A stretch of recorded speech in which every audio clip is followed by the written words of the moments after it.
Well, oh my god, I have to do so much over again now. Not even because I lost, like, skill-wise, but because the game crashed on me! No! Oh my god. That is the only time in this entire playthrough the game has crashed on me, and it was during the final boss. You have got to be kidding me right now. Oh, whoops. I just kept on mashing to get rid of the dialogue, but yeah. Oh my god. You've got to be kidding me right now. The only crash of the playthrough. And it's on the third boss in a row. Than the actual final boss. Now I gotta do all this crap over again. Yep, I should have played the console versions. This sucks, man. Oh, so much pain. Oh my god. Like, I was struggling in the final boss, but it's like, I could probably do it. Like, I was barely squeaking through there. Struggles are being had, but I was doing it. I was doing stuff. Wasn't like I was gonna guaranteed lose or anything, and then the game crashes on me. I can't believe it. Is that what that is? Why would I need the ultimate weapons? I have the two ones I care about here. Well, I remember the Switch version crashed on me 1 to 3 times, though nowhere near at such a brutal point. Okay, so the other versions can crash as well there. Ow! It's not like some weird PC exclusive thing then. Oh my god. What an insanely brutal crash point, huh? Like, whoops. Unbelievable. I can't believe it. Oh yeah, and I was gonna try these things for funsies here. That's what I was gonna do. May as well set them now. Sure. Yep. The meteor rain. Yep. But yeah, I'm sure you're going to pull through. You're doing as well as I did in my endgame run. Okay. So yeah, very much a final boss is meant to make you struggle, but like be able to get through. And that's very much the way that it feels with his one like super attack where it does crazy damage, but it doesn't kill you. Oh my god. I'm still mad about that though. As I continue going through this whole Final Fantasy VII series in general, of like playing through, not all the Final Fantasy VII games, but all the important Final Fantasy VII games, I'm gonna continue being salty about that for the entire rest of this series, I have no doubt. Ow. That is probably the most brutal game crash I've probably ever had on this channel, honestly. In the so many years that I've been streaming, I don't think I've ever had a game crash at that brutal of a point. That was, certainly something. And the one crash of this entire friggin' playthrough. Why you do this to me, game? Get me out of here. Get me out of here. Come on. Ow. I don't want to talk about it. Except I do. That was so rigged. What the heck is up with that? Ow. Ah, man. Well. Yep. Ah, man. Yep, so we faced Genova, and then we faced 2 phases of Sephiroth. Look how lanky Vincent's legs are. He looks like Waluigi. Ow. That's fine. That's okay. No, don't do it. Well. Ow! Ow! It's taking so long to run! Watch me die here now. Why can't I run? Jeez. Oh, man. Here. Yeah. Yeah. 100% fully healed, but that's fine. Yeah, I know. Genova, come face me, darn you. You weren't that bad before, you won't be that bad here. So I don't have to be saving my super summons or anything. I could just pop them, I know this time. I can just do it. Making you Pandora's box if you kill it, but you'll probably die from the attack. Oh well. Here. Go. Summon this jerk. Summon him. Wait a second. I should have put up the barrier first. I'll do that with Vincent. Whatever. Then I'll do Bahamut 0 here. What I'll do. Oh. Here we go again. My goodness. Well.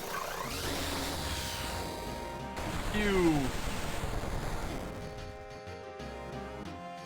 Actually, go ahead and heal him up. Like that. Go ahead and enemy skill Big Guard, that I would be screwed in these without. Zorb.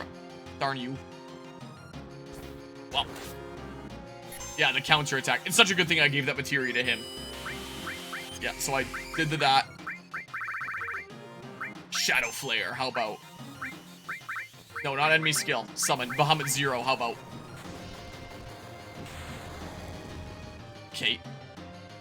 Get some big numbers out here. Summon, please.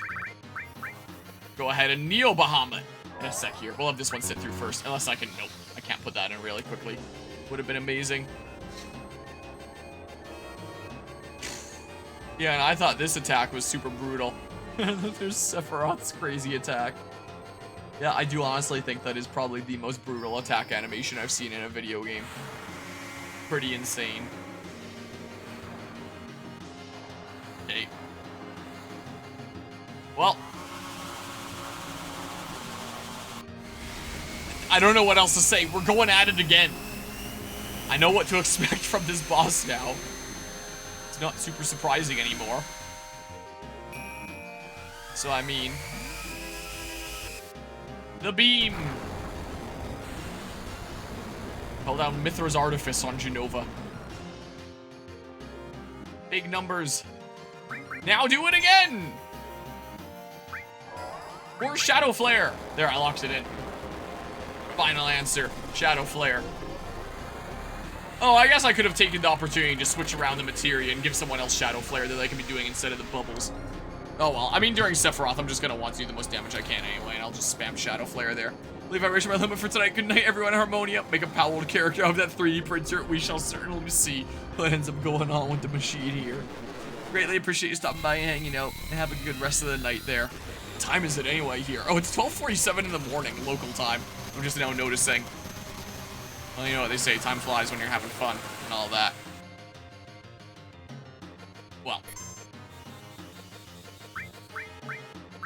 Well, no, not that, I don't think. Here, do that, how about? And then say... Sure, Phoenix, that sounds good to me. So how much does it give me initially? None, but it just has, like, the effect there, it looks like. Must be 3 AM for you. We're getting decently late. I wonder if that's gonna be about the time that I wrap this up. If it crashes again on Sephiroth, I might actually just quit. Like... We'll see here. Come on.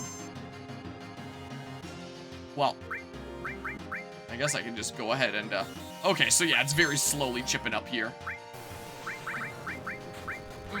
Do an Odin one, those are cool. Now it's very rapidly going up. Okay, I don't know how the regen works, really.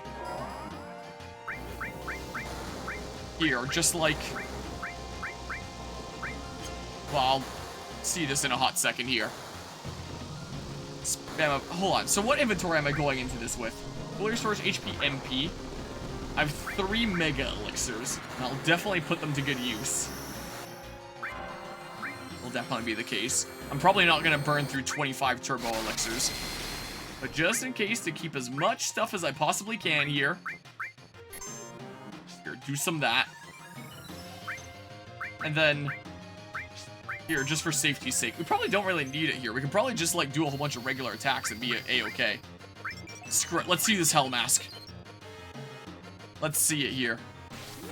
Hell Masker. Was this like, Thanks, camera. I got to get a really good look at the Hell Masker with that. Nightmare. Okay. What did that do? What? Okay. You just do a bunch of regular attacks. Especially with Cloud, that'll do it pretty well. Splatter combo. Okay. Yeah, Cloud's regular attacks are doing quite a decent bit. 5. Oh. I don't know what happens if that countdown reaches the bomb. I forgot about the countdown thingamajig. Here. I don't know what that is. Ooh, nice. 4. There we go.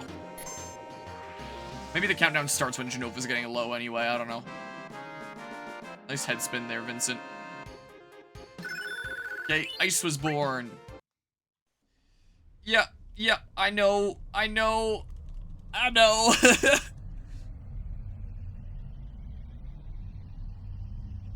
Well.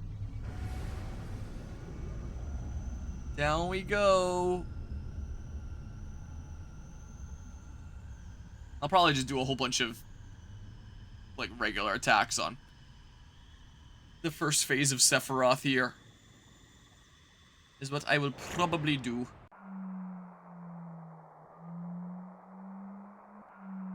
And this is where I have the opportunity to heal. But I think Sephiroth phase 1 and 2 just directly lead into one another, so I better be, like, fully restored before the crazy thingamabob. I can't skip cutscene or anything. Yeah, I know. I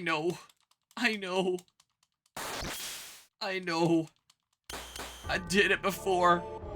Darn you, game crash. So we're skipping it this time. Is this Sephiroth's power? I can't control my body.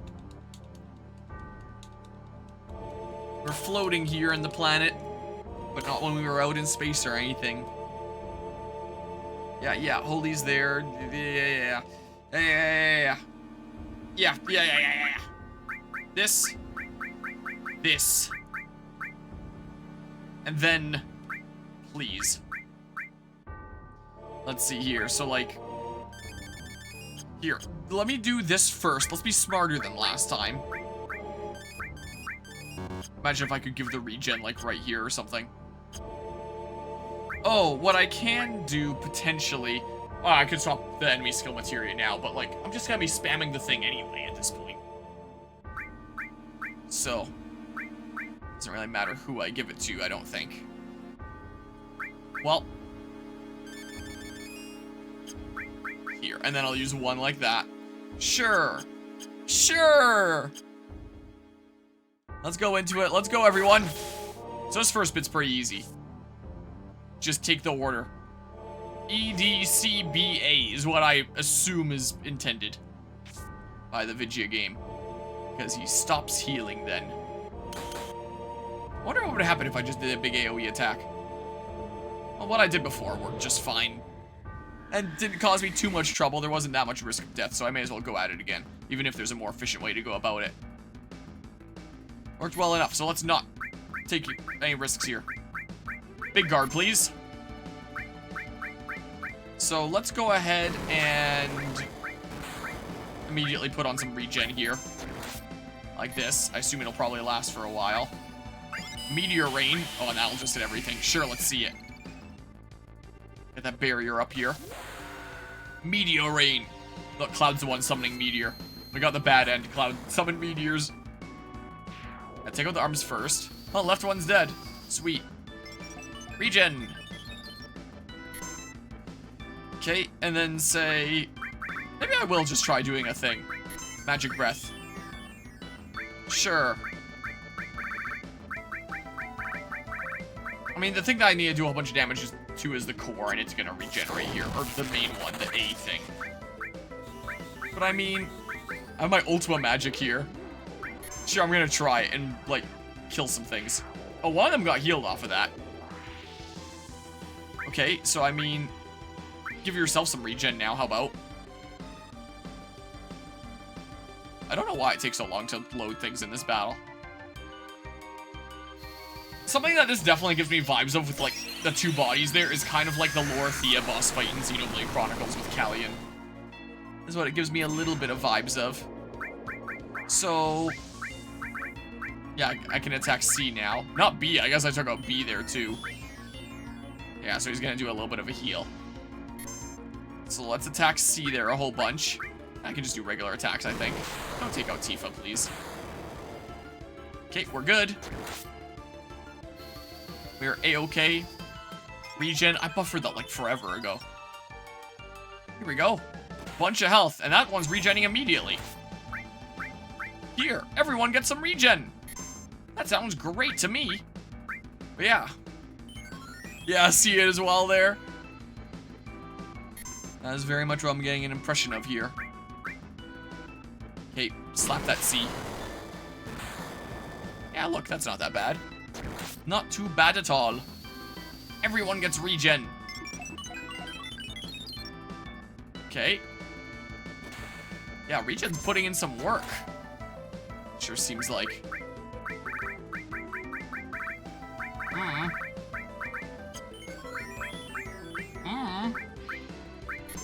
Here, and I'll hit the C there a decent bit. I guess I can also just do some magic breath here.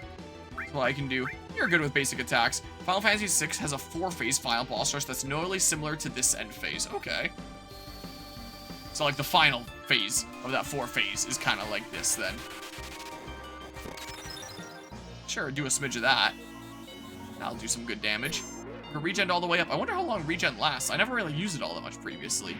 Should have been using it some more. Oh, there we go. No more C. Well, I guess B's taken out there. Here. Do I... Hold on. How much health do you have there? Do I want to save a whole bunch of MP for the next phase? And portion B dead. Yeah, C's dead now. Here. Do some stuff. I'm doing it, actually. Lock it in. Alright. I think my barrier's probably down. I really wish I could check. Definitely one of my main complaints about this game. That this is kind of blocking things. I wish that there was a way to just, like, hide the menu. But I don't believe there is. Oh, you can pause the game. I never even knew that! I'm finding out now that I can pause the game. Amazing, but I can't check, like, statuses or anything there. Well, it's nice that you can pause, in case you need to get up and do something. That's always good. Oh, that counts as pause too. The censor button of PlayStation 5 controller. I was just curious what that was count as. There's a little curious. Looks like Cloud doesn't have regen anymore, but seems to last for a while. Seems pretty nice. Alright, and then we can use Bahamut Zero if we really need to. We'll get our summons back in the next phase here anyway. May as well burn him, and I have a lot of those turbo ethers that I picked up, thank goodness. Phew! And then Bahamut Zero. Oops, I accidentally put on the target thing, like that. Vincent doesn't care too much. Yeah, my shield is definitely down. I don't remember how much is gonna be left here. Let's go ahead and reapply the big guard in a sec. This is what I will do. Yeah, this animation's gonna take a little while. It'll hit really hard, but it is gonna take a little while, admittedly. It's about to hit 1 in the morning here now. Is what's gonna be the case. Yep, get ready for the big beam. What else can I even say here, really? Look at my big guard up. I'll be really bigly guarding. Get all the perks that come with that. How much damage here? Maybe this will just do it, if I'm lucky. Nope. 6606. Just attack. You do some really good just normal attacking damage. Save a little bit of MP here. Look at that damage. Meh. Here. Do that. Ow. Not that bad. Not that much ow. Here. Just do this a little bit. Sure. Oh my god, there's so many with this one. Ah! Okay, it's fine. Just pew. We've got to be getting pretty darn close here, right? Probably. Beat rush. So I can go up to 4 things. Yeah, I should have equipped this forever ago, huh? What I should have done. Oh, that'll do it there. Right? Probably. Unless it's just taking forever to think again. That portion be dead. Oh, well, yeah, that's not it then. Come on. Oh, there we go. Now that's it. Can I really quickly item? No, it wouldn't let me, would it? Imagine, though. Would've been cool. Game doesn't want to be cool. Alright, now for the real final battle music. I assume it's gonna take away my barrier that I had ongoing. Probably. I'll apply a new one. Yep. I'm gonna have to do that. There he is. The man of the hour. Okay, barrier immediately. Or else he's gonna absolutely destroy me. And I'm gonna take like forever to get caught back up again. Barrier, please. While he's putting a thing up.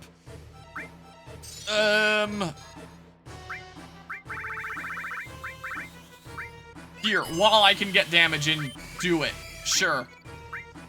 You, because I already know that stuff is gonna go crazy. He was targeting Cloud a whole bunch before. Let's just preemptively put regen on.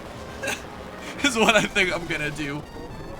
Just a little bit in advance this time. It certainly can't hurt, can it? Yeah, get this early on damage here. Get big damage before I need to spend a whole bunch of my turns recovering. Take use of the opportunity here at the beginning. Set myself up with barriers and regens. To last a little bit better here. Blarg! Such a cool animation. Okay, that destroy your barrier? I saw it appear in front there and then it like went away. Okay. Shadow Flare. Sure, go for this anyway. If I need a heal up, I'll do it with someone else here. Yikes! Oh my god, that still just killed her. Even with the barrier. Great. Great, huh? Oh, man. What the heck was going on with the camera there? Well, I was hoping that I would live with the barrier there. I was kind of hoping that he'd do some sort of AoE that would do just a little bit of damage to each of us, and then I could heal up with a white wind or something. But nope.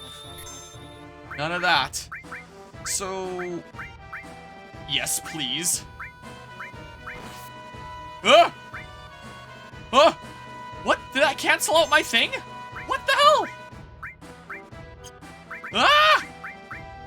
White wind, please. Oh my god, he's gonna do his thing, isn't he? Crap. Here.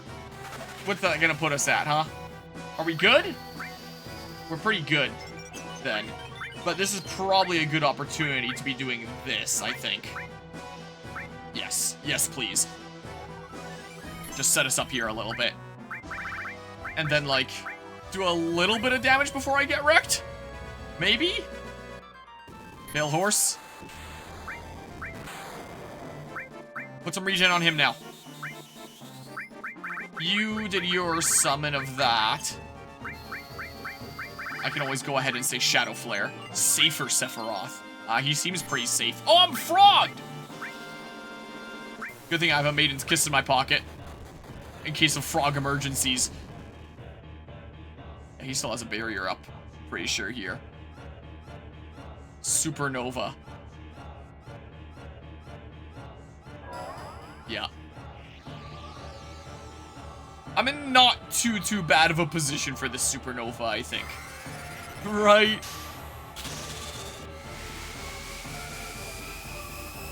And you know, now that I'm seeing this, I'm very, very much appreciating the work that I did with the final Smash and Smash Ultimate.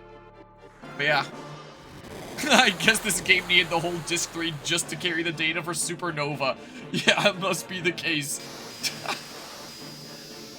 Yeah, I'm sure this attack does take up a lot of data. I have no doubt Saturn. Pluto was already having a rough time by not being a planet anymore. It was still a planet at the time that this game was made.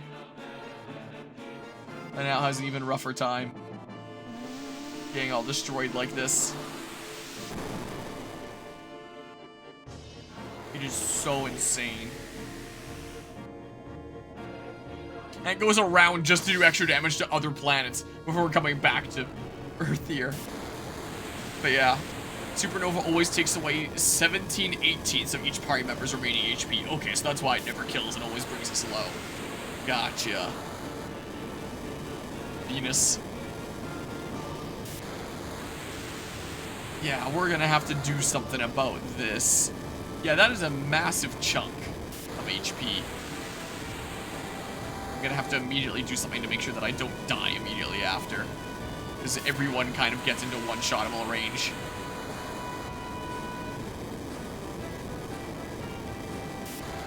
A couple of us have regen, which will also help. I probably shouldn't have buffered up that Maiden's Kiss, huh? Could have done some better things here. I'm spinning! Oh my god, are you kidding me? Oh. I might just do this, honestly. And then say, enemy skill. My thing's gotta be gone now, right? No, Cloud still has it, apparently. Break. Is Vincent tiny? Here, I need to go ahead and stop that nonsense that's going on over there. Please. Can't reach. What do you mean can't reach? You just tried to attack to counter there or something? Vincent looks tiny now. Alright, he's lowered himself down. Please, Tifa, just heal him before anything crazy goes on. Oh, maybe Cloud's barrier will run out by the time we actually get the barrier off there. Looks like it did. He's not putting up the barrier. Big guard. Screw it, you do it, Cloud. Oh, that probably would have gotten rid of a barrier anyway, it looks like. Alright, Vincent isn't doing his thing. He's all stuck there. Something happened to him. He's petrified is what's going on there. Dean. Okay, well, let's see how much this does, I guess. Oh, while he's petrified, I can't be putting barrier on him. That sucks. That really sucks, huh? Yeah, I'll summon Meteor myself. Okay. Please, maybe? Ow! Yeah, and then you do that anyway. Well, at least it casts it for you now. At least there's that, I guess. Much yikes. I need Phoenix down on Cloud, like, right now. Uh-oh. Did I ever do the, I didn't. Screw, I'm going for it here. Cloud's gonna be up. I'll figure out a way to heal him with an item in a second here. Do this. So that's used there. Well, I'll have the time to check my menus there. I can still use the Phoenix here. If he's going up there and he's getting ready to do his crazy thing, I mean, he might not do it immediately. He hovered up there for a while before. Yeah, maybe I'll use this on Cloud. And then maybe I'd use Phoenix. I don't know. It's maybe what I do. Oh, and it revives all allies. I forgot about that. I'm actually going to save that. In that case. Save that for when I actually need to revive allies. That's how I should have been using it before, and I just haven't been. I've just been taking the damage out of it, man. But yes, I'm going to save it for that specifically then. That's what I'm thinking here. come on. Big numbers, let's see them. Nice. That looks like a big number. Here, watch him do his thing immediately. Pale horse, please don't hit Cloud. Nice. Okay. I may as well just, like, do this one for damage here, then. Set up here. Oh, you're frog! I didn't even notice! You're securing yourself here. There it is. Well. Shouldn't have buffered the regen. Oh, good.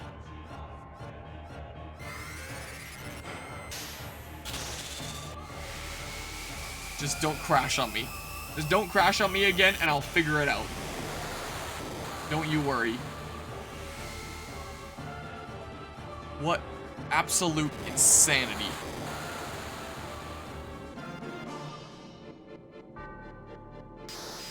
Yeah, I don't know what I was expecting from his most powerful attack. But I wasn't expecting this. Like, a Final Fantasy VII here very much encapsulates the no-holds-barred in terms of the animations and everything that they did. Again, like, it baffles me how it's like, this was their first foray into 3D, so you'd think they probably wouldn't go that hard. It's their first time doing 3D graphics here, it's something new to them.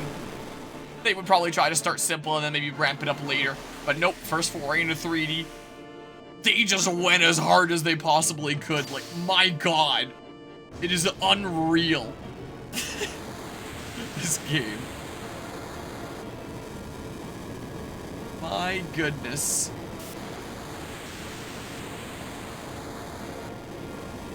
Venus, yeah.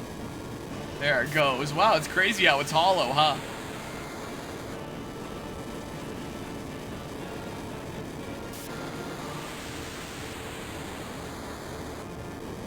Can't even see my party there. It was so bright. I saw, like, Cloud's leg.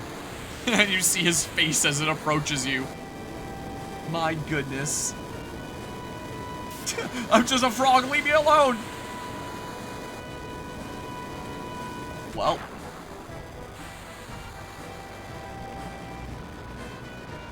So much yikes. Please leave me alone for a little while now. Please, oh please. Yeah, Cloud is gonna have to do some things here.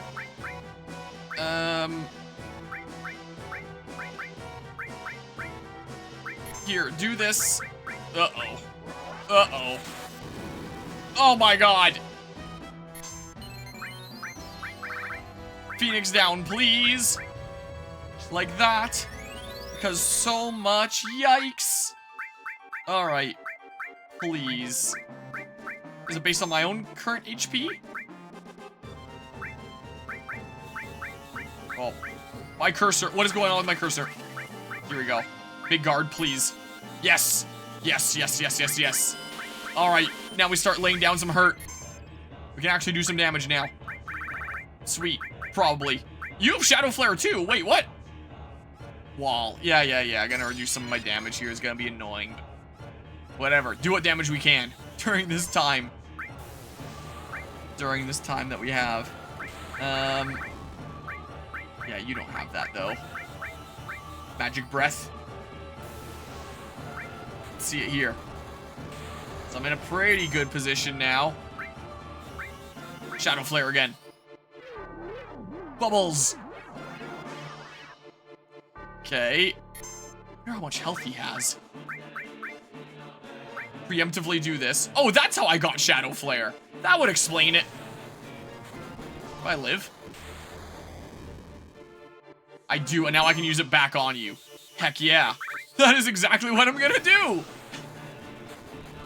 Sweet. See how you like it, dude. Probably not very fun, is it? Okay, and then say... Sure, do it again. Please do not heal the boss, darn you. Here, there's regen, but it's not fast enough for me. Oh, yikes. Okay. Let's see here. So, yeah, we're actually getting some damage in here now. So things are A-okay. Ah! It's different on that last one! Okay, I would very much like Cloud to act. Is he being weird? Why is Cloud not acting? I want to use a double item thingamabob with him. This is what I really want to do. Honestly. Here, just in case, do a little smidge of this. Oh, there he is acting. Oh, but I buffered up the shadow flare. This is what I did. Huh. Not much helpful I can do right now. Chocomog! Hail Horse. Here, W item now. Don't die. Cool. So then, I don't need to do any of these now. I'm good on that front. So I should be able to get away now with instead doing a couple of these. I'm thinking. 278. Okay. Wait, who do I do the first one on? So Cloud, Tifa, please. Okay. I'm doing some more Shadow Flare on you now. Oh, my barrier's about to run out. Here, for safety's sake, give Cloud some regen. Keep us in this safer position here. See if Sephiroth is really the one who's safer after all. I'm silenced. Oh, good. I'm gonna leave Cloud's option open for what I want to do in a hot second here. I might just do the party-wide full heal thing. Maybe. And then Vincent can go ahead and give us another barrier. This is what he can do, and then we'll be in a pretty okay position and recover okay. Right? This animation is so long. Man, that's really crazy that Sephiroth keeps on rebuilding the other planets just to make his attack look crazier each time. Keep on destroying them each and every time here. Crazy how he just does that. Yeah, absolute insanity, this attack. It's so cool, though. Watch it crash on me again. Let's not tempt fate here. Wow, look, Jupiter just dodged. It made a hole so that it wouldn't get hit. And it decided to take itself out.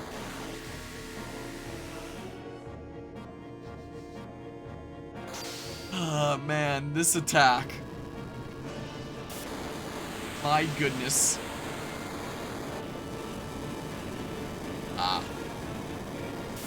I'm starting to understand why it's going past. It goes into the sun and it makes the sun massive, is what's going on here. So how does this not destroy the Earth, huh? We're worrying about some big meteor, but we're not worried about this that looks like it would be much more destructive than a meteor would be. You know, the expansion of the sun. But what do I know? I guess I didn't pay enough attention in science class.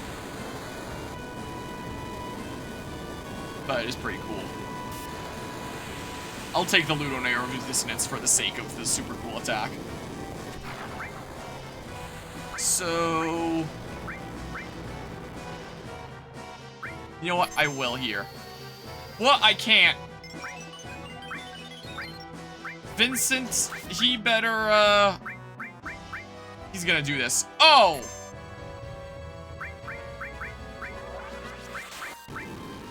Oh, crap. Good thing you're regenning at least. Oh, crap. Cloud, I need you to use a double item, like, right now. That's what I'm gonna need. Life. Cloud, please. Please, Cloud. Chill out for a hot second, Sephiroth. Bear with me. Act, please. There we go. W item. Now I'm gonna do this, actually. And for my second item, I'm gonna... let's go ahead and escape here. I don't know what this means. I'm drinking it and seeing what happens. Alright, and then say... regen here. Hero drink. I don't know what that did, but hey. Dispel. Okay, that's fine. Look, I'm gonna put barrier on, like, right now. Joke's on you! Yeah, missed there anyway. Okay, we'll get into a pretty decent position here again. Better get some damage on again now. Let's see here. Shadow Flare time. Time to spam a whole bunch of that. Is it worth putting regen on a whole bunch of people here? Dean. Okay, not too much damage there. Shadow Flare. See how you like it. Probably don't like it very much, do ya? You have your own barrier, that's a little annoying. Okay. More Shadow Flares! It is the time to do damage. Okay, everyone gets a regen. You get a regen, and you get a regen. Oh my goodness. Did Cloud's regen wear off? He didn't look shiny anymore. This should probably do a whole bunch. Right? Oh no, his regen's still going. Cool. Enemy skill, Shadow Flare. Okay, he's getting ready to do his thing. Let's do some damage before that point. Hopefully. Hopefully here. Ah, yes. Imagine if you could just do this and then you instantly win. Oh, no more barrier. This is a great opportunity for damage. This is great. I don't want to buffer too many things, so I have, like, actions available for when he does his crazy thing. I kind of want to chill out. Just in case here. You doing it? Our things are charging up, so just... Pale Horse. That's fine. That's not that bad. Here, keep another one. And then say... No, it won't let me right now. Has to get through some other actions. Did I do it?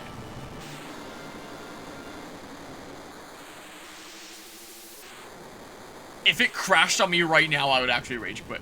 Thank goodness it didn't crash this time. I probably would have had it the first time, but it just had to be like, nope. Sephiroth really did have the most powerful attack in video game history by crashing my game. That one time is just now occurring to me. The thing that's even more powerful than his supernova. GG, though.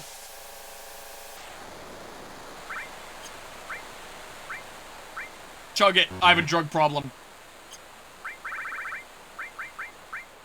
Maybe I'll get a last-minute Maiden's Kiss. Damn. It's like Elden Ring, I'm maidenless. I can keep on playing in the menu for a while. Omni Slash. Get Cloud's last limit break. I just got a Steam achievement. Now of all times here. Well. Wait. Oh, I was about to say, do I have control here? This is all we could do. Wait, what about Holy? What's gonna happen to the planet? That, I don't know. Isn't the rest up to the planet? You're right. We've done all that we could do. Alright, everyone. We did our best. That's it. Let's go home proud.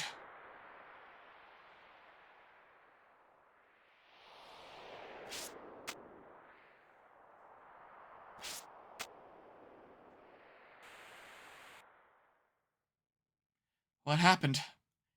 I feel it. What? He's still here.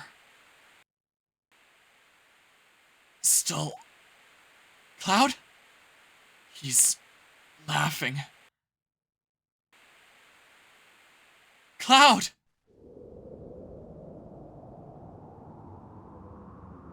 Time for some of the crazy cinematics that needed the third disc. Is this like a dream and he's still on the ground there? Or did he actually just get scooped up from that ground that he was on and is flying somewhere?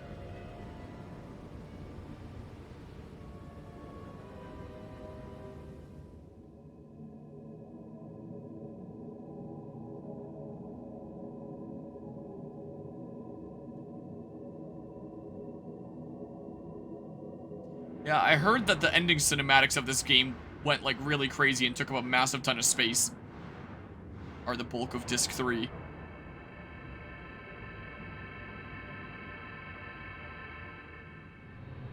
Oh. What? But this has got to be like a scripted freebie. Like, just attack, like, basic attacks or something, right?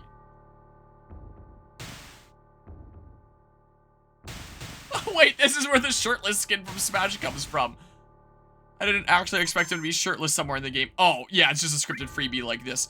Oh, then we get Omni Slash. So it wasn't that I just so happened to... Uh-oh! Ah!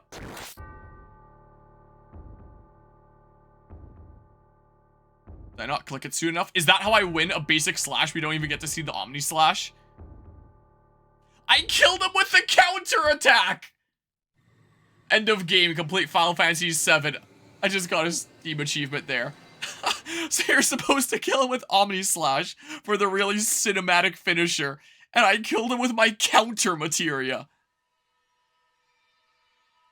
Wow. Well, okay. I guess I shouldn't have expected him to wait for me there to select Omni Slash. Imagine that actually killed me and then I had to restart everything again. I would have been so mad. That got me really low. Live stream. I wonder if it's scripted to just get you kind of low. Or if my stats were actually just good enough to survive that. And if you don't act fast enough, under normal circumstances, he one-shots you. I imagine they wouldn't make the game dumb like that. They probably wouldn't do something like that, but it would be incredibly mean and trolly on behalf of the devs. Okay, so that was kind of in his head there. It's still so funny that it was a basic slash that did it. I'm gonna have to look up the Omni Slash animation later to see what it's like, because we didn't get to see it. I think I'm beginning to understand. What? I assume that's who's speaking there. An answer from the planet. The Promised Land. Oh my god, he didn't skip Arm Day. I think I can meet her. There. Yeah. Let's go meet her. My god, that strength! Put.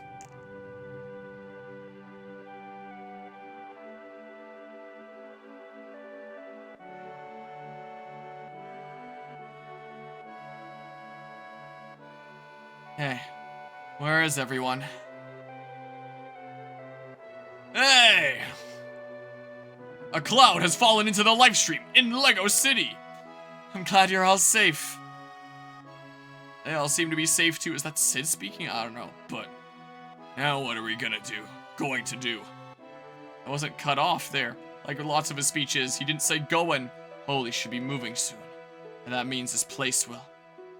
Oh, Lady Luck, don't fail me now.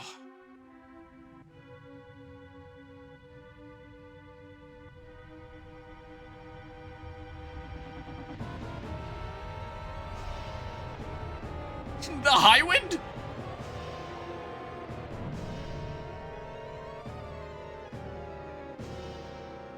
Now, who would crash the high wind down here, huh?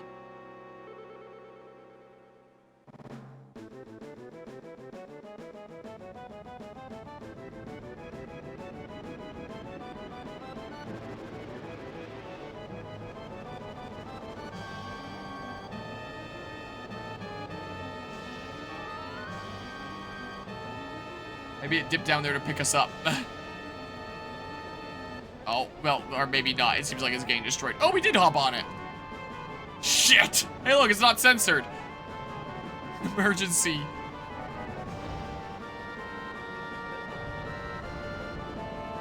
Oh, that's cool.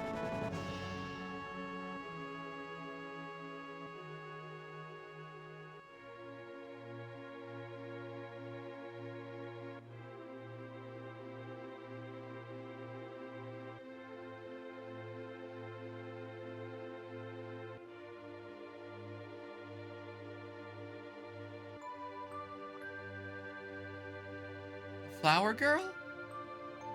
Everyone's okay. Ah, sniffles.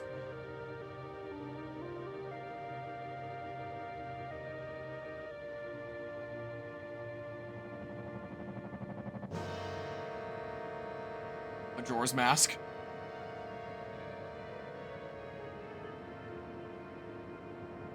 Realistically, if it got that close, it would already be messing with gravity here so much at that size.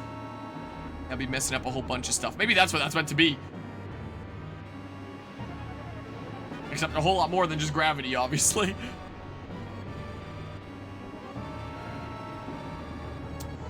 Well, sorry, Midgar, I guess. Guess we couldn't quite save Midgar. Oh. Dang.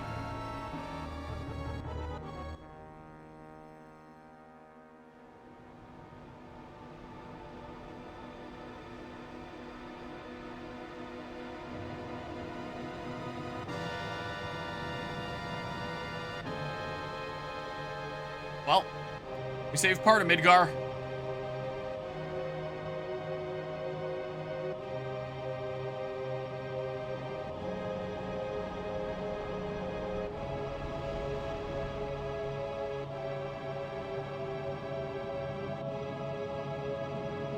But then Holy's gonna get a second wind and it's gonna take out the meteor. Probably, I don't know.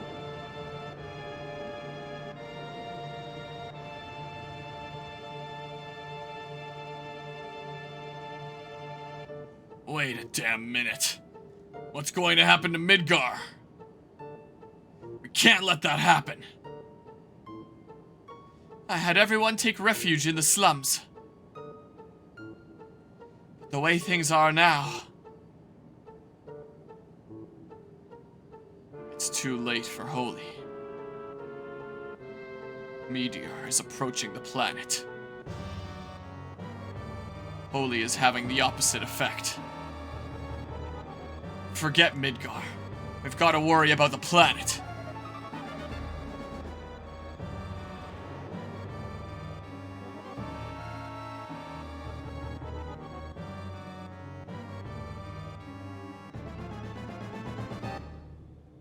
What's that?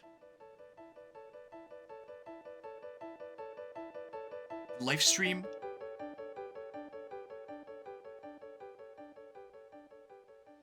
The planet's gonna chip in, deciding it wants to live after all.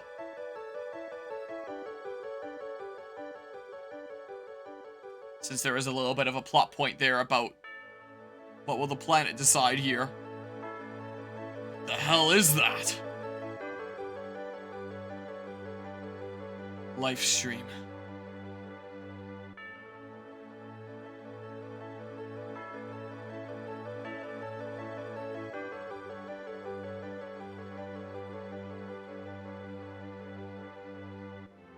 Yeah, so by far longest cinematic is right at the end of the game. And taking up a whole bunch of the disk space then. It's coming. I'm very much getting it now with the whole 3 discs thing.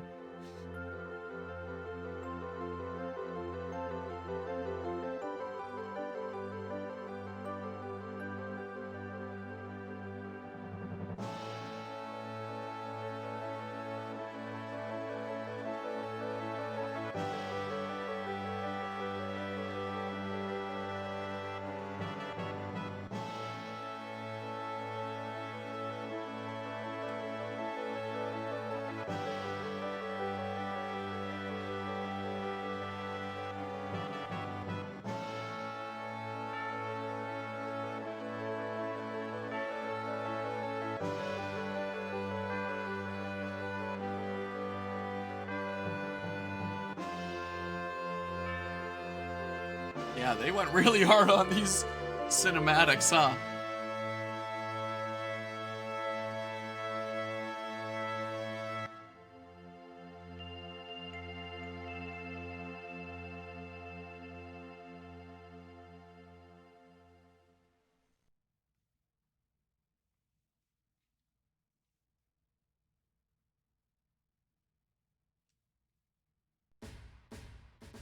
Okay, there's the credits. I was about to say with how long it was a black screen, part of me was worried about it crashing right there. I've got the idea of a crash in the back of my head now after it crashed on the final boss there before. But I guess I don't need to worry about that. Oh, it looks like the text despawns like after it's 50% off screen. It seems. It fades in just fine, but it doesn't fade out properly. Weird. Well, that was Final Fantasy VII.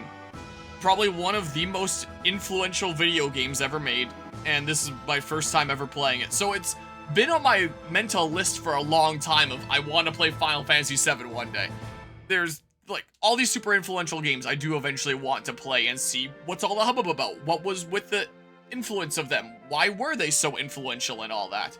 And now after playing this game and putting it into the context of 1997, I very, very much get it here.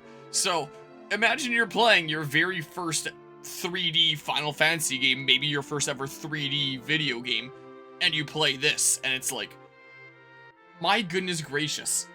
Because I think early era of 3D graphics, and I figure, like, okay, the developers are trying out 3D for the first time here. This is going to be something very new to them. They're not going to go that hard. They're going to do something very basic for now and do some interesting experimentation with 3D, but, like, really start to learn it as time goes on. My good gracious, they went so hard on this. Like, just, my good gracious. I don't know how to put it better into words there. I don't know how to describe things here.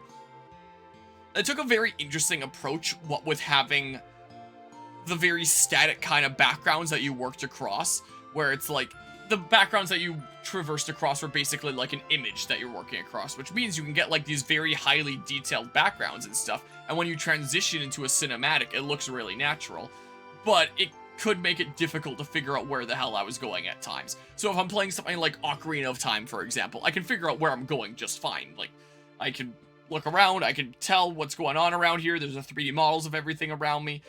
Like, I don't really have trouble navigating in something like Ocarina of Time. So this I would have a little bit of trouble navigating at times, but I do acknowledge that by doing this approach, they were able to get like very highly detailed looking backgrounds that's just like, wow, that's a really cool looking vista there. And when you're transitioning into a cinematic, you're able to do it like really seamlessly there. For a good number of people, this would have been their first RPG, given how it outsold prior Final Fantasy games. Yeah, that's a good point there.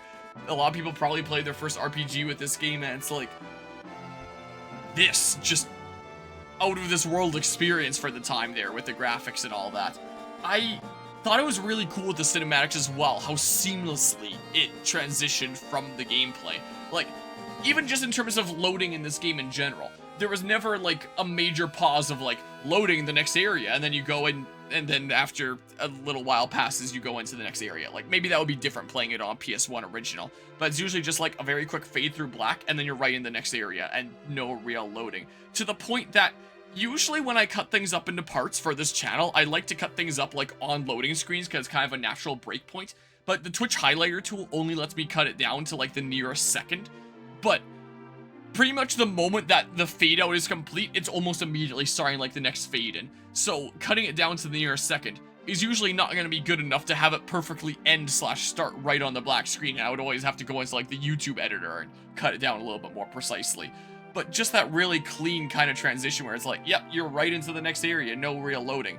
And with the cinematics as well, where it's like a cinematic starts, the cinematic starts from this angle that this image that you've been playing on was starting at, and the 3D models of the characters stay on there, and then the 3D models move the way that they have to with the cinematic, and like, it was a really clever way to go about it, where it's like, hey, here's this pre-rendered video that we have on the disc that we made ahead of time, and we just switch it between like the image kind of game world that you're traversing with to our pre-rendered thingamabob, so it's a very natural kind of thing. And it was kind of interesting to see in some of the cutscenes, like the parachuting down, where it's like very obvious the parachute is part of like the pre-rendered cutscene that they did, and the pre-rendered cutscene that they did didn't have like any figures there. And then here's Cloud that just been like overlaid over it with a 3D model. So, you know, seeing stuff like that, it can look maybe very slightly jank, especially like considering from modern perspectives. But considering these things that they were doing at the time, it's like, okay, that makes a lot of sense, and that was a very creative workaround for them to do. And again, in terms of like the cinematics and animations there, even just thinking about like some of the battle animations or the summons especially, again, I had the idea in the back of my mind, this is their first foray into 3D, they're not gonna go that hard. My god, the animations in this game and like the summons, they are still really good animations to this day, I feel like.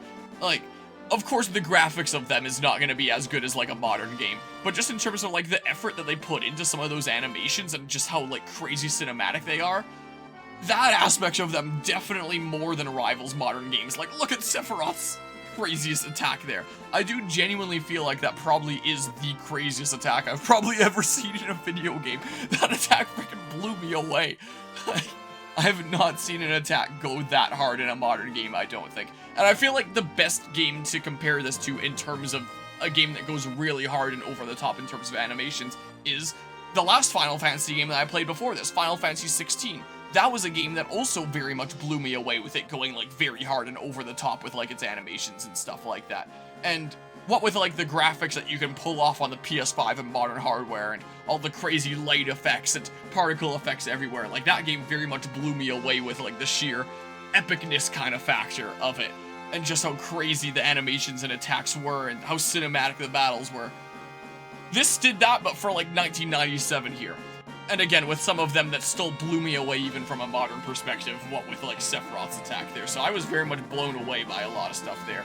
So the overall aesthetic of this game, I did generally really like, but I do have to complain about like not being able to find my way around sometimes because it's kind of hard to tell what stuff is traversable and what not. As I played on, it became not too bad with a lot of areas as I got generally the gist 500 years later for what the game expected me to associate as walkable and not walkable areas. But there was still some throughout the game that would still be throwing me off, and it's like, what? How do I traverse here?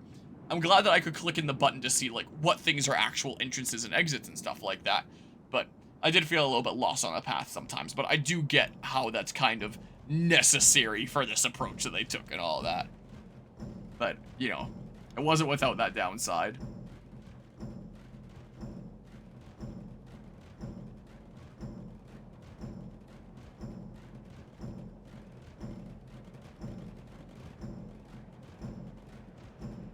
Man, they run so slow.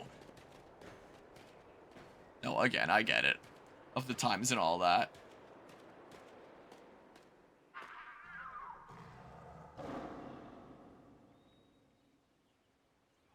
I feel like if I would have played this game as a kid, I would have been blown away. This game is older than I am. I was born 99. And I grew up with, like, games of around that age. Like, as I was growing up, I wasn't exactly needing to play, like, the games that had most recently come out. Like, I was probably, I don't know, 2 or 3 years old, and I was going ham on Roller Coaster Tycoon. That was from the same year that I was born, 1999. So if I had a PlayStation, I could see myself having played something like this as a kid. It was a definite possibility, and if I had played it, I would have been absolutely blown away. Especially considering I started out playing PC games, and a lot of, like, 2D PC games, like Roller Coaster Tycoon. Oh, it just exited the game. Did it crash? Wait, does the game exit when you end it? Because it didn't have the same pop-up where it said an unknown exception occurred. It just backed me out to, like, the little launch menu that comes up when I open it on Steam. Like, it just went back to this. It closed the game. Is that just what happens? Wait, no, leave display capture on. So credits. No, they go right back into stuff. Did it crash on me again? At least this time it's fine, I guess. Final Fantasy VII. And then it just, like, suddenly cuts, or does it transition? Did they do, like, an editing thing here to show that they did a little bit more? Oh, yeah, like fighting the Emerald Weapon. That's probably an editing thing, I would imagine. I don't think it's supposed to exit, but there was nothing left to see anyways. Yeah, that's fair enough, and I guess you would just reload a previous save, but you'd think that it would just bring me to, like, the save menu and be like, hey, what previous save do you want to load? Is what I would think it would do. Well. Anyway, I still have stuff to talk about in my review here. There may as well be, like, some footage playing in the background here, so I can leave this going here. Maybe I'll switch to this layout or something now. Here. Then there's, like, visual engagement while I'm doing stuff here. Will be the case. Let's go to this Final Fantasy Remixes playlist that I made and put it on shuffle here. How about? Or maybe not put it on shuffle. Let's put it on some specific things. I really like these Mel and Drew, like, mixes. Here's some Final Fantasy VII themes. Here, let's do that. I could unplug my controller now. Look, visual engagement. While this is going on, I guess. What? Credit to World of Long Plays here. It's gonna go after Emerald Weapon there and stuff. Alright, so Yeah, I feel like if I had played this as a kid, I would have absolutely been blown away still. Like, I was playing mostly a lot of 2D games, like Roller Coaster Tycoon, that's the first game that I got, like, super into. A 3D game that I was pretty decently into was Battleship at a young age, another game that I got from a cereal box. And my first ever console that I got was a PlayStation 2, and then I grew up with things like Sly Cooper and stuff that, you know, obviously, graphically, in terms of general 3D models and stuff like that, would have been much ahead of this, but in terms of, like, the general wow factor and, like, super crazy cutscenes, this is still, like, way ahead of that and stuff. Like, it's craziness, man, the stuff that they were doing with this here game. I might adjust the volume here just a little bit. So, even if this game is older than I was, I would have absolutely, if I had a PlayStation 1, this is absolutely a game, like, I would have potentially picked up. But I will also say, as a kid, I would have definitely gotten lost and given up. Would have no doubt been the case. There's no way I would have beaten this as a kid. This would be the kind of thing that I'd play as a kid. Remember liking for the bit that I got up to before getting lost, and then eventually go replay in, like, my teenager, early adult years, and then finally be like, oh, so that's how it goes. That's really cool. That's absolutely how it would have gone. I've no doubt in my mind about that. So, yeah, that's the case with the graphics there. So I guess that's kind of what I started talking about there. So, I don't know, how about the story next here? It went through a lot of different arcs that all still kind of follow the same overarching goal here. I'm not the biggest fan of when a lot of games have, like, arcs that feel, like, kind of disconnected, but then, like, sort of loosely connected in some ways. Like, an example of that is Fire Emblem Awakening. Like, generally, I'll look at Fire Emblem Awakening and be like, hey, it's generally a pretty good story. But the more I think about it and the older I get, it's like, okay, this is pretty disconnected and a little bit all over the place, and it could have been a little bit more together, you know? This one definitely felt like it had, like, a very natural structure. We're jumping across, doing a lot of different things across the story, but it is very natural along the way. To use my Fire Emblem Awakening example, it's not just like, oh, go deal with the what's-his-face, the first antagonist for the first several chapters. Oh, now there's another bad guy to take on, and then you deal with that plot arc. Oh, there's another bad guy to take on. Like, it did feel pretty natural here for the way that it progressed. And it would even switch what the antagonist was. Like, it kind of started out with, like, Shinra are the bad guys. We're working against them. And they do continue to be an antagonistic force throughout the game. But as the game goes on, you come to find out that Sephiroth is a much bigger threat, and your priorities shift in a kind of a natural way. I think that that's kind of cool. And it's like, oh, wow, Shinra are, like, really, really bad, and they are continuing to be bad and continuing to pester us throughout the plot. But this figure of Sephiroth is so much worse and crazier and stuff here. So I thought that was kind of neat there. I don't know. What else can I mention here about that kind of plot point? I don't know. I could just kind of move on to, like, some general impressions of the story. I definitely like the story here. I do feel like I personally would have preferred a little bit more context in terms of, like, what did Sephiroth read in that library in Nibelheim? Could I have checked the actual books in the library of Nibelheim and found out? Should this not be a real complaint because I could have just checked myself, I wonder? I don't know if I ever even bothered to read the books. I don't remember if I did or not. But I thought it would have been interesting to have a little bit more context there into, like, his motivations and his transition from a member of Soldier / I guess, like, the head honcho best soldier of Soldier and all that, into wanting to become one with the planet and all that stuff there. I would have been intrigued to see a little bit more of how that exactly came to be. But I thought that him having, like, the strong connection to Cloud there made it kind of interesting, where he's always in Cloud's head and doing stuff there, and you find out that that's because Cloud was a Sephiroth clone and has Jenova in him and all that fun stuff there. It's like, okay, that's some interesting twisty twists along the way.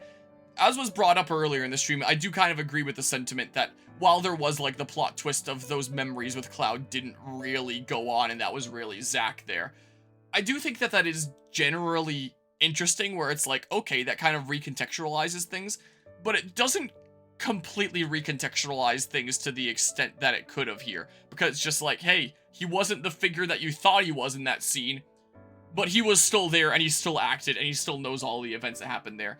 And he also has Jenova cells in him and is, like, the powered up dudo, just like the members of Soldier are. So, is there really all that much point to his memories not being the real case there?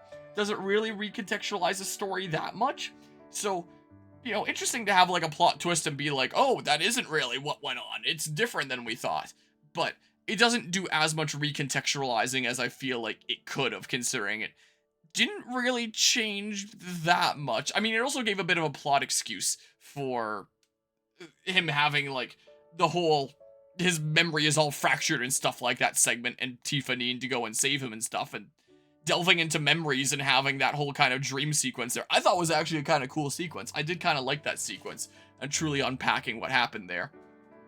But maybe that unpacking what happened could have given us some more context into, like, Sephiroth's views. I don't know. Maybe if I paid more attention in the plot, maybe I would have understood Sephiroth's views a little bit better. I don't know. Maybe that's the case there. One thing that I don't get about the plot is, like, if the planet is about to be destroyed, why the heck would Shinra not be working with us? Why would they be like, hey, we still just want to execute you and get you out of here? Then we'll maybe figure out saving the planet ourselves. I mean, I know that the plot really wanted to make them out to be, like, just as evil as possible, and that was kind of the point there, and I guess they show that they did have a plot to destroy the meteor, being, like, the whole huge materia and rocket launch planet, so I guess they were confident that they could save the planet on their own. I guess that kind of answers my own question, but I just remember at the time being like, what the heck? We gotta all work together to save the planet at this point, but maybe that's the whole point of the story, is, like, make them out to be irredeemable, evil, not have any possibility of working with the heroes. They gotta do things their own way, so I guess that kind of checks out there. I was not expecting Rufus to go out the way that he did. Considering the twists and turns this plot had done, I very much, like, more than half expected Rufus to be like, hey, I'm still around, and he would be, like, some final foe that you would face with, like, Shinra or something like that. That explosion from the weapon might not have killed him. But nope, instead it was Heidegger and what's-her-face in the big robot there before, like, the end of the stuff during the return to Midgar there. I feel like if there was one final battle against Rufus or something there, I feel like that might have been a lot more fitting and climactic, and I would have been able to get behind that a little bit better, as opposed to just like, oh yeah, a blast from this weapon was the thing that took him out. Like, okay, I guess we're not even there for the final battle. Maybe that'll be different in Remake, because I know that the Remake ones are changing things here. So, I would have preferred having a final battle against him rather than against, like, a couple of his generals with, like, a big mech there. Yeah, it felt a little bit anticlimactic there, where it's like the weapon fires the blast, it takes out his office at the top, and it takes out him specifically, not any of his other generals, and then you fight, like, his generals in, like, the final Midgar return confrontation, like the final Shinra battles there. You take out the Turks optionally if you choose to battle them, and you take out the generals there, but not Rufus. Rufus is taken out by other means. I felt like that was a little bit anticlimactic, and I would have much preferred facing off against Rufus there. But again, hey, maybe the remake games will change that. The final of the remake games isn't out yet, so I'll cross my fingers that for the final remake game, there's like a really cool final battle against Rufus. I feel like he was done a little bit dirty there.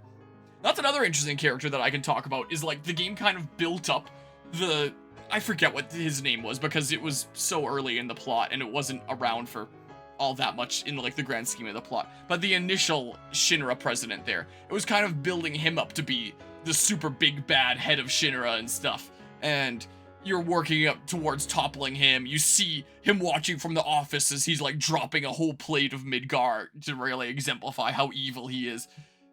And then it kind of subverts expectations by being like, oh, you don't actually defeat him. Sephiroth, our true big bad, already got to him.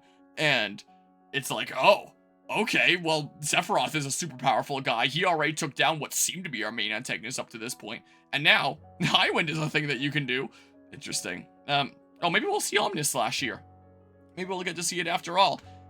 Then surprise, Rufus, this character that you never really, at least, maybe I'm not paying enough attention again while playing the game, but I hadn't really heard of him before that point, and it's like, whoa, who's this guy? And all of a sudden, he turns out to be potentially even more of a menace, and it's like, oh, okay.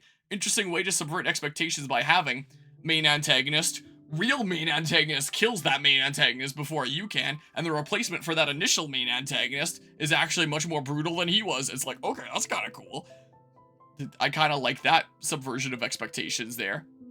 Okay, so that's Omnislash. So that's what we would have finished off Sephiroth with if it wasn't for the jank way that I finished it. That was kind of cool. There was a decent few cool twisted turns here along the way. I will say with the party here, I do wish that different members of the party felt like they had a lot more presence during the actual, like, throughout the course of the events of the story. It felt more like each party member, like, sure, like, I get their reasons for coming along, and it wasn't one of those games that felt like a completely natural disconnect between party members or anything like that. But it felt very much like they were just characters that had, like, here's the overall plot, here's Barrett's stuff, here's Sid's stuff, here's Vincent's stuff, here's Yuffie's stuff, like, in these little sections, where it feels like we don't really get all that much character growth throughout the plot. It's more like they have, like, their key sections kind of start to finish throughout it. So it would have been cool to feel like a party is going on this adventure together and their characters are changing a lot more together. Like, there were characters that had throughout the plot kind of stuff going on, like Cloud and Tifa and stuff like that. But a lot of the characters that were along for the journey felt like just kind of party members that you recruit, and they'll have sections of the story where they shine, but they felt like you could just kind of remove them from the rest of the story, and it wouldn't affect the story in any real way. So it would have been cool to have them have a little bit more presence there, I feel like. Like, it wasn't a major issue. There's games that are a lot worse aggressors than this, but I felt like it could have been a little bit more potential involvement there. I know that two of the members that I got of Vincent and Yuffie are completely optional recruits that you wouldn't even get in every playthrough, or a lot of players might miss. But it would have been cool to have them feel a lot more present in your party, like making a lot more comments along the way and stuff like that. I guess another consequence of that is the whole fact that your party is only really 3, and then the whole squad only comes together for, like, key moments. I don't know. I don't know how I would exactly go about changing that better in this. Maybe it'll also be different in the remake games, where you do constantly see, like, the whole squad in every scene, presumably, or something like that, and they're all adding their own takes and, you know, developing along the way or something. I don't know. But that's kind of how I felt, where a lot of the time my party members felt like, hey, you know, these are my party members, rather than, like, the full characters outside of when you're getting, like, their real big moments to shine. Like, Barrett would be, like, with the Avalanche stuff at the beginning of the game, the stuff at Gold Saucer, with his old friendo that got the surgery on the other arm, and then maybe, like, stuff with the end of the game. But outside of that, wouldn't really feel very present, I would feel like. I don't know, maybe that's just me. Got a whole bunch of materia there in the Vigia, it looks like. I don't know. What other stuff to mention about the story here? I guess to tackle the elephant in the room here, probably one of the most famous video game spoilers of all time, Aerith dies. That was something that I knew about going into the game, because again, it's like one of the biggest video game spoilers of all time. I'm just gonna put this playlist on shuffle now. Oh, it was already on shuffle there. I didn't realize it. This is gonna play a bunch of, like, Final Fantasy remixes here. This is a Final Fantasy VIII remix, apparently. It wasn't too surprising for me, because, like, I had already been spoiled to that, because I've been on the internet before. But putting it into the context of the time, of that just being a complete shock, it is very much another instance of subverting expectations, where Cloud is obviously your most main character, but it felt to me like Aerith was most likely going to be the character of second most importance, considering she was, like, the last of the Ancients. Oh, there's the ruby weapon, I guess, there. This is, she was the last of the Ancients to help find the Promised Land, and a whole bunch of different figures want her for different things. Like, Shinra wants her to go find the Promised Land. Sephiroth doesn't want her doing her shenanigans and stopping his plans and all that stuff. Like, she is a very central figure there. So, to have Sephiroth come and go ahead and stabby stab, it was very much a subversion of expectations to be like, wow, this extremely pivotal character to the plot has just been killed. Now what do we do? And then you as the player feel, to probably a similar extent as the characters in the story, what, now what? I guess go after Sephiroth, but, like, you know, what? What the heck is this summon? This is crazy. And then also subverting expectations again later by finding out what it was that Aerith was doing, and, like, turning out that she was successful in casting Holy, and now it's your job to, like, finish her work, and so she's kind of remaining present in the story in that sense. I want more relaxing themes. I don't want this rock. What are some more relaxing themes here? We got a, oh, here's a whole bunch of, hold on, can I just find this album here? Super Piano 64 did this, here. Super Piano 64. Let's just find the album of these thingamabobs. These Final Fantasy remixes. Let's see here. Super Piano 64 topic. Let's see here. Phoenix Down, piano lullabies from Final Fantasy. Yes, let's play these, how about? That'll be some nice chill tunes to be listening to while I'm talking about stuff with the game. Yeah! So credit to Super Piano 64 here. Let's play a bunch of these. Yeah, I think that was the stuff that I wanted to say about Aerith there. And also, I should have mentioned during the characters that only really had sections of importance, it felt like. One of the main ones that I forgot to mention there was Red 13 or Nanaki, where it's like, clearly an experiment from Hojo, you don't really know what's going on here at first, joins your party and is like, hey, here's a party member that's just with you that you don't really know any of the backstory of, kind of like Vincent when you first get him.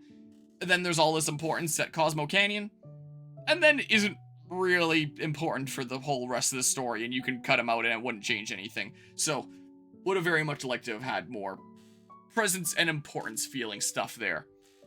One character I guess I can talk about. So Kate Sith felt very out of nowhere when you first recruit him, just like, oh, he's here in Gold Saucer and helping us out, and he joined us? You what? Like, I wasn't expecting him to betray us. That genuinely came as a surprise to me, because I just thought he was gonna be like a comedy relief kind of character that was big chillin' here, but yeah. He ended up betraying us, so that was also a subversion of expectations. There was a lot of things that took me by surprise in this story. And, I was kind of... One plot point that I thought was pretty dumb in this was after he betrayed us, and he was like, What? What do you mean we can't be friends anymore? Well, I guess I'm gonna have to do this hostage thing and stay with you. But the fact that he was genuinely like, what the heck? I thought we were friends after he just stabbed us in the back. It's like, I thought that was probably one of the stupidest plot points in this.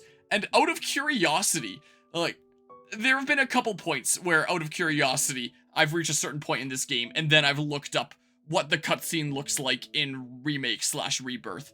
And that was one that I was curious about. So I looked up what, like, the Kate Sith betrayal was like in Rebirth. And apparently Kate Sith takes the black, or not the black materia, the keystone to the Temple of the Ancients there, runs around the gold saucer, you chase him down, he gets to a Shinra helicopter, he throws it to his buddies, and is like, hey, Shinra has it, I was a spy for them the whole time, and yeah, I betrayed you, but we're still friends and stuff, right? And the party's turning against him and leaves him behind, and I presume in Rebirth then he'll come rejoin later or something like that. But then Kate Sith is all depressed and he's like, what? I thought we were friends, and he leaves the party. It's like, really?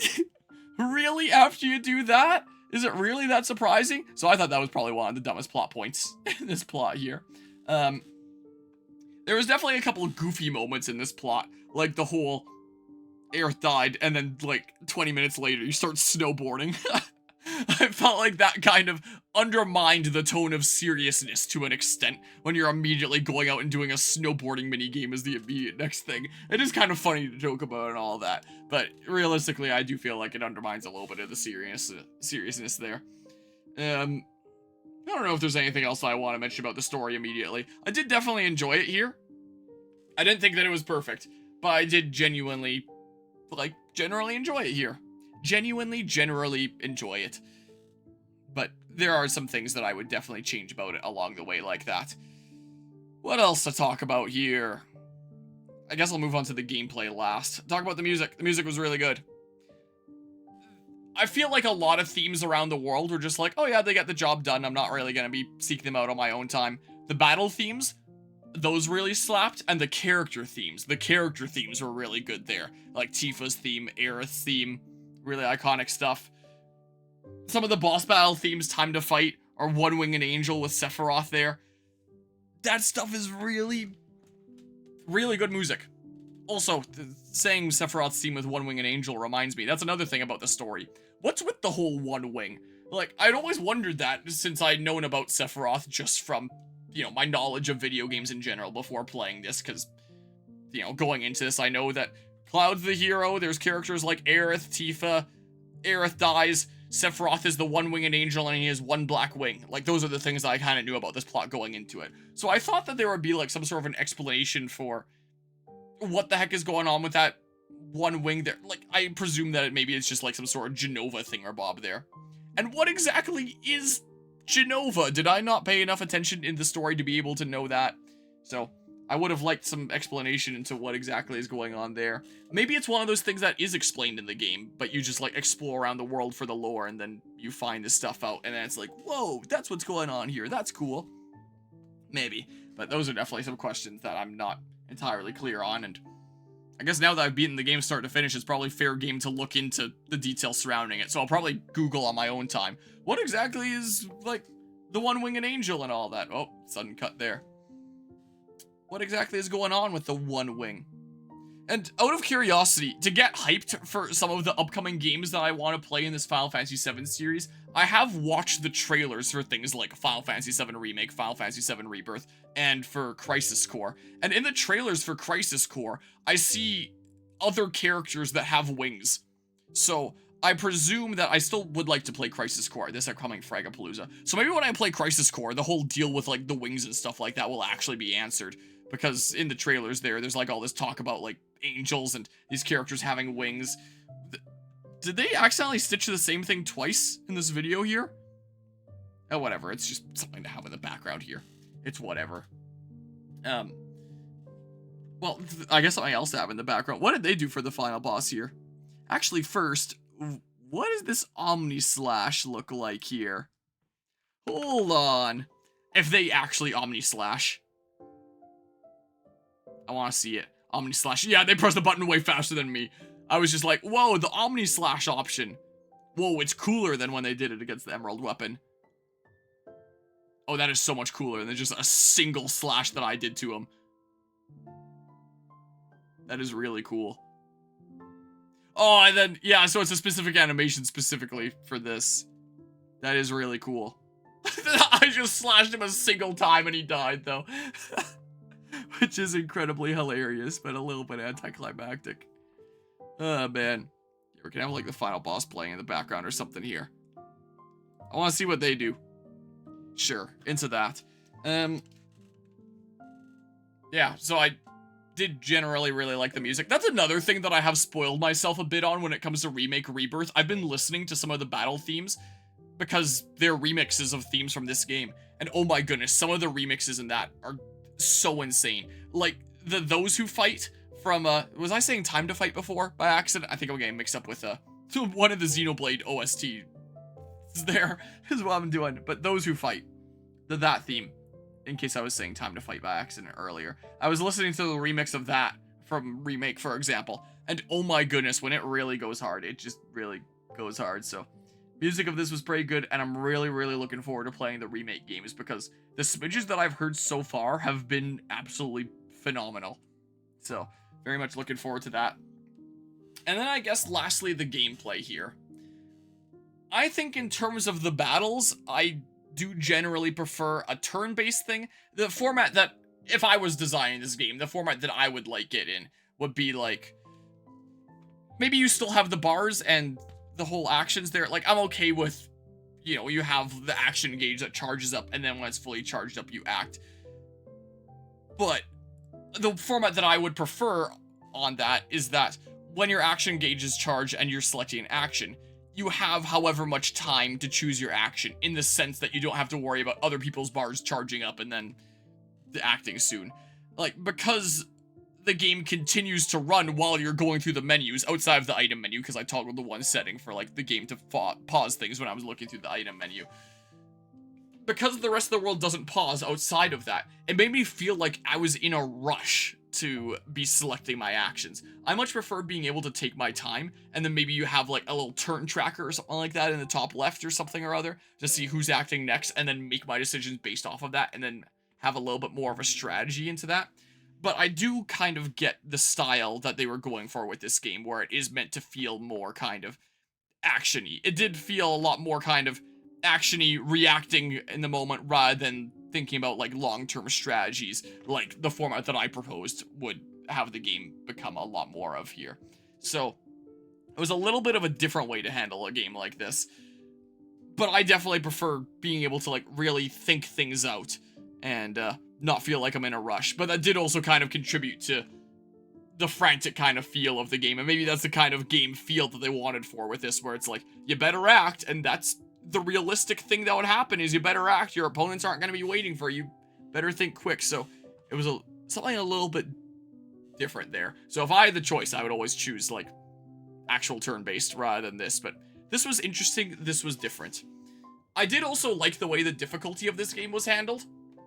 I do worry sometimes with a lot of games that are like pre-2000s, where it's like, let's artificially pump up the difficulty to extend our playtime and force players to go grind or do a whole bunch of our side quests and stuff like that, and that'll run up their playtime.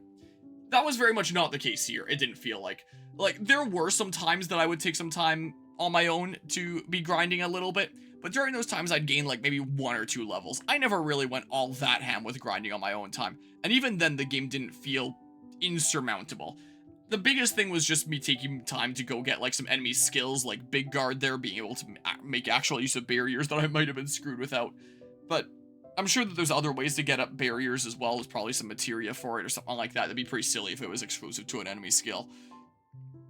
So it feels like you can just kind of go through casually, do a little bit of side stuff along the way to gain some strength. Oh, Saturn's meant to be back there. I didn't have Saturn back there in the shot when I was playing.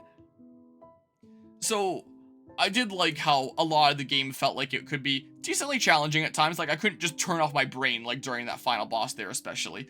Like, it wasn't just turn off your brain and go through mindlessly. But it also wasn't needlessly hard for the sake of it to extend playtime. Like, I could play through it relatively casually, just collecting a little bit of stuff that makes me a little tougher along the way, and I was able to get through. So I actually quite like the way that this game handled difficulty, where it's like, you know, it feels honestly pretty just fair. And there are additional challenges around the world to do if you want to do it, like the weapons around the world, like the ultimate weapon that I went out and faced.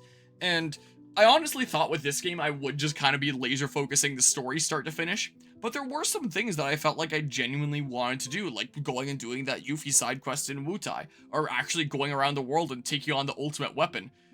At first when I saw it, I was like, oh, is this some super crazy post-game thing that I wouldn't be able to take on without the best builds? Turns out that's the emerald weapon, but the ultimate weapon you can do just fine as is. I was like, oh, I could take on this, like, crazy boss out in the world. That seems fun, let's do that. And I had fun going out and taking on the ultimate weapon. That was another thing that I felt like was kind of unclear, though, with the game, is the fact that you have to keep on bashing into the ultimate weapon and that you are actually making progress across its HP each time that it's fleeing there.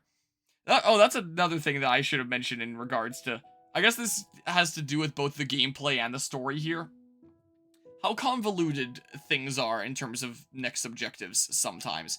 Not super often. There's a lot of RPGs where I would feel like super lost so much of the time and need to look up where to go. Especially with a lot of older games that would expect the playtime to be extended by things being unclear. Go and explore our world, figure it out.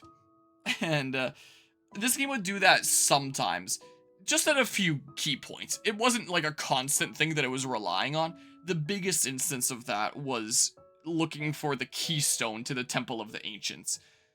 And I do like how, at least if you go around to different towns and talk to people, like, they do generally give you hints to help you point you in the right direction. So maybe if I was playing this as a kid, I would have eventually figured it out because of that. At least it's not completely blank. Who knows what to do here? Maybe there's a guy that hints at that shack that you have to go down, or maybe not. I don't know if that's the case. So the fact that you have to go down this one secret passage river on the tiny Bronco, go talk to this one person in the shack just to say that you sold a Dio, then go back to the gold saucer, and then do like at least one battle there, and then he gives you the keystone just for Kate Sith to betray you, and then this Shinra goes to the Temple of the Ancients and you follow suit. It's like, okay, we could have cut out so much of this here and had not a super convoluted kind of part to the plot. So that one was a little bit convoluted. And when Cloud was missing after falling into the live stream stuff there during the events at Northern Crater, and it's like, well, what happened to Cloud? Is he okay? Is he still around somewhere? And I would think that if he was going to end up anywhere, he would end up somewhere on, like, the northern side, in, like, one of the wintry areas or something like that. Nope, he's at, like, the southernmost place in a doctor's clinic over there. It's like, okay, I would have never guessed that. But I guess the game expects you to go around, like, exploring and stuff there to be able to find these things and extending a little bit of playtime. But most of the objectives in this game, I felt like, okay, I have a general sense of where I'm going. Like, I don't know exactly where I'm going, but if I go in the direction that I should be going roughly, I'll find the area because it'll be like a dot on the map that's nearby. And if it isn't, then hey, I discover some other stuff along the way. And I can see how this game would very much potentially incite a sense of exploration through that. But I'm the kind of person that kind of likes to get on with it nowadays when I'm playing games, so not as much for me there, but at least most of the objectives, I had a pretty good sense for I'm on the right track, I'm going in the right direction here. And I wasn't getting too lost. It was just during the parts of the game where it's like, hey, here's a new traversal tool. Your objective is somewhere in the world, figure it out. That I wasn't as big of a fan of. But again, if I was really taking my time with this game and playing it out, maybe I would have figured it out, what with people giving hints in different towns. Or maybe I wouldn't have, and that's how they would sell more strategy guides. I don't know. Not entirely sure here. But yeah, that's how I felt about that. What other things to mention about the gameplay here? I don't know, maybe other things will come to me. It's so easy to, like, think about it after the fact, and then write things in the description or pinned comment or something or other. But in the moment, it can be kind of hard to think about things. It's 2:15 in the morning here. I do wish that I could use an enemy skill on one of, like, with my enemy skill materia on one of my allies with an enemy skill materia. And then they get the enemy skill that way, because the move was used on them. But it specifically has to be an enemy that uses it. And that reminds me, another thing, the materia system. That I thought was actually really cool. It was really bare bone at first because, like, it was just introducing the mechanic. So it's like, that's fair enough. Just like, hey, you can mix and match the materia. And just very basically like, oh, I can give fire to this person. I can put ice to this person. I wasn't too interested in it at first just because it was so basic. But it makes sense that it would start basic to introduce it. But as it goes on and you get like so many different potential materias. And you can combine different things like elemental and this effect on like your armor, and now all of a sudden you have like a fire armor like I used on the snake at my own time to be able to get beta there, the first boss that's like way too tough for you to take on. There he goes. Or being able to do like fire all, and as you level up these materias, the effects of them get better and you can duplicate them and stuff. The materia system was actually really quite cool. I'm quite looking forward to seeing how it works in the remake games by giving you a lot of customizability into your party. Like, of course, each character is still going to have things that make them unique, like their types of weapons, and I assume generally like their stat spread and stuff like that. But by being able to customize them with the materia the way that you could, oh yeah, and of course their limit breaks being unique to them, it gave you a lot more customizability. Like, it doesn't necessarily have to be that Aerith is your healer. You can turn Barret into your healer support unit if you want. So you can build characters into different roles in ways that you want. And it's not like it locks you into that. Like, it's not like it's a game where you're developing, say, skill trees on a character and you're locking in your decisions. No, these materia you can switch around at any time. And I feel like some games, I don't think I have any examples off the top of my mind, but I think some games that would let you customize these things around would have like individual EXP with these things. Like I have fire on Cloud, he levels up his fire ability. I give fire to Tifa, she levels up her fire ability individually. I can see a lot of video games doing that. But having the experience on the materia be like on that materia itself, so it's like you get to 3 stars of fire with on this materia with this character, and you give it to another character. Well, guess what? They have this level 3 of fire, like, right out of the box to play with. And so, a lot of the time, I would also equip materia that I wasn't even actively using, just figuring that I could level them up along the way by having them equipped like that, because they seem like something that I might want to use in the future. So, being able to mix and match like that, and not have to be working at everyone individually, being able to work at this materia, and hey, give that materia to anyone, and that progress carries over. That was really quite cool, and a really cool way to handle the progression of your abilities in a game. I actually really quite like that, and like I said before, I'm really looking forward to seeing how the remake games end up implementing that. or Crisis Core coming up, I assume will implement that in some ways as well. So I guess I can look forward to seeing how that implements Materia. And makes me wonder what kinds of other video games have taken inspiration from, say, Materia of this game and implemented similar systems. I thought the Materia of this was really quite cool. Probably one of my favorite features of this game. What else in terms of features? The vehicles. The Highwind was pretty cool. And as for the buggy and the tiny Bronco, cool to have vehicles and stuff there. But I do wish that you could just kind of summon them there. Like a Bravely Default airship or something like that. Where it's like you're in the overworld and Bravely Default, you press a button, the airship comes and picks you up, and now you're in the airship and you can fly around. It can drop you off and then you walk to wherever and it can pick you up again. You don't have to go to where you parked it. So the fact that you had to go to where you parked your vehicle in this could make things a little bit tedious, especially if it's like, oh, I need this vehicle for this specific segment. I left it on the other side of the world. Let's go all the way to the other side of the world, grab the vehicle, and take it back again.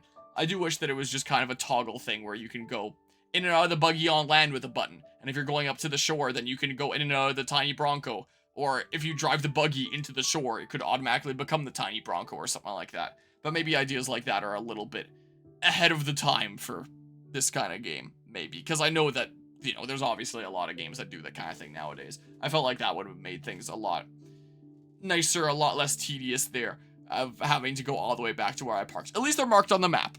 At least there's that, which is good.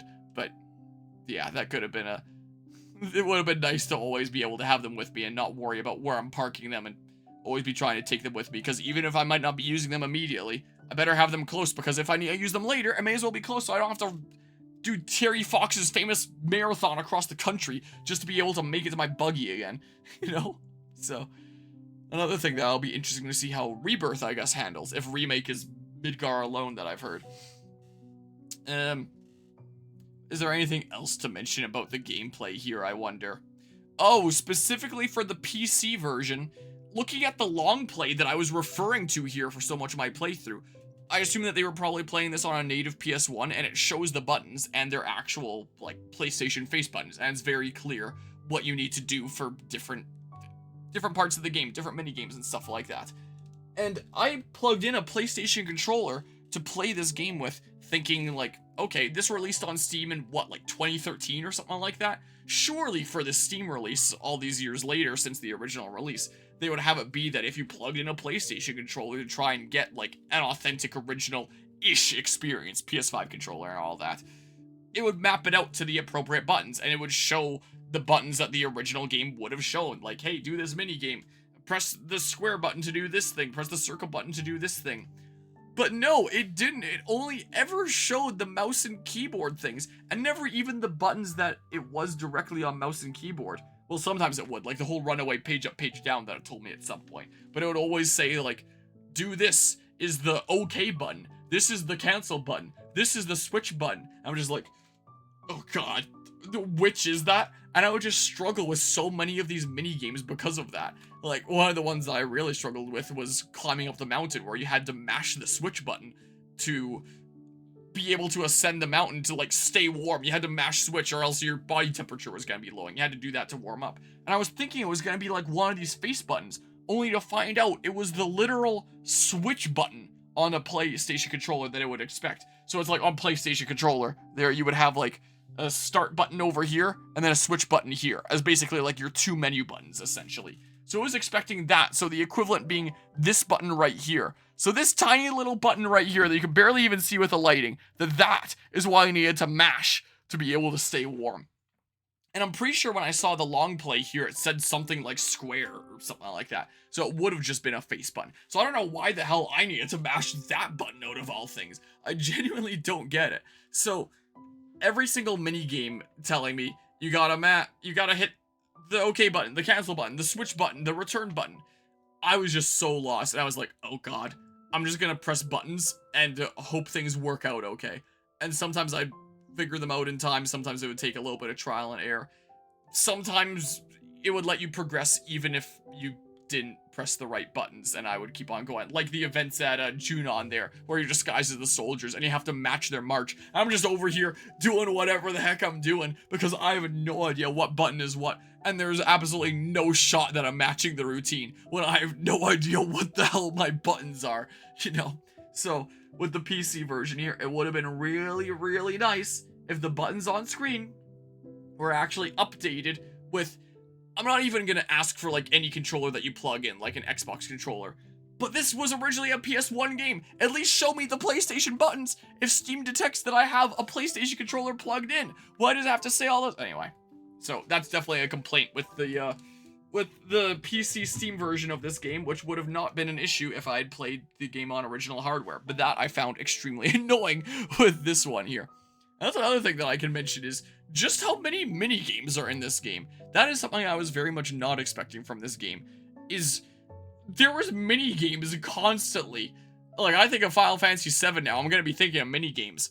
That's something I never thought I'd associate this game with going into it, but turns out this game has a lot of mini games. Oh, there's this girl passed out on the beach. Go ahead and perform CPR here, and here's a whole mini game about like taking breath into your lungs. Oh, you're going across this railroad track? Oh, you fall in sometimes, and I'll play this very brief minigame that I never quite understood, of like diving through and I guess collecting some stuff, and then before you know it, you're right back up again, and you have to really quickly figure out the controls during that.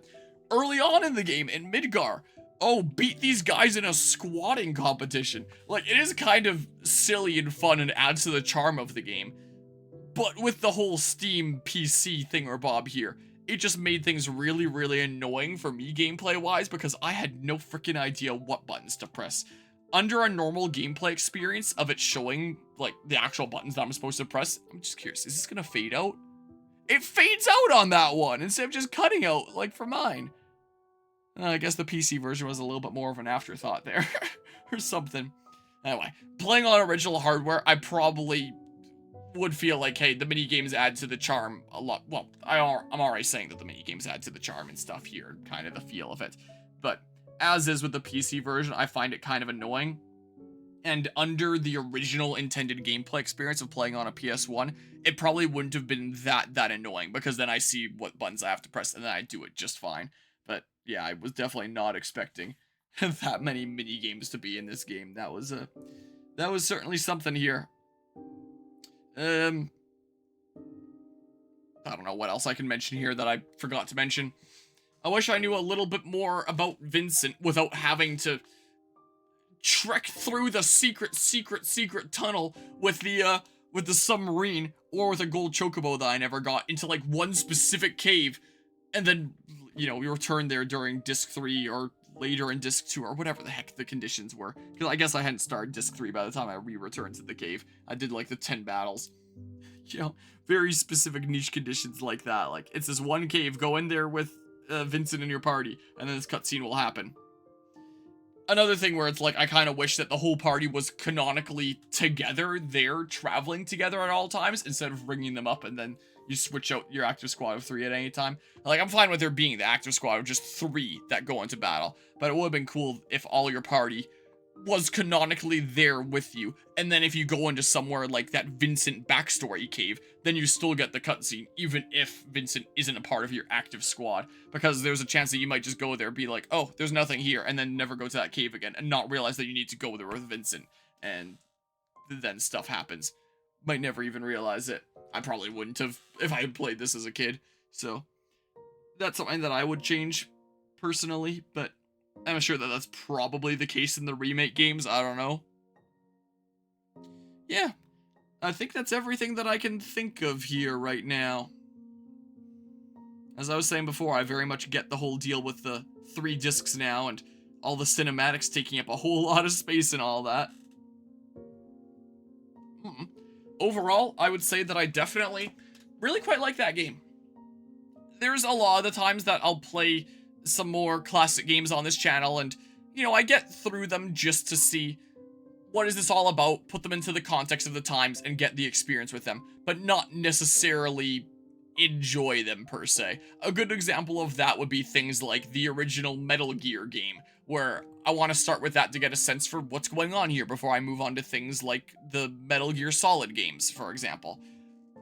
I was not really a fan of playing Metal Gear 1. Like, it's not really my kind of game. I really like the Metal Gear Solid games. I'm really looking forward to the Metal Gear Solid 3 remake that's coming out next month. I've played all the way up to Metal Gear Solid 2, and I really, really liked Metal Gear Solid 1 and 2.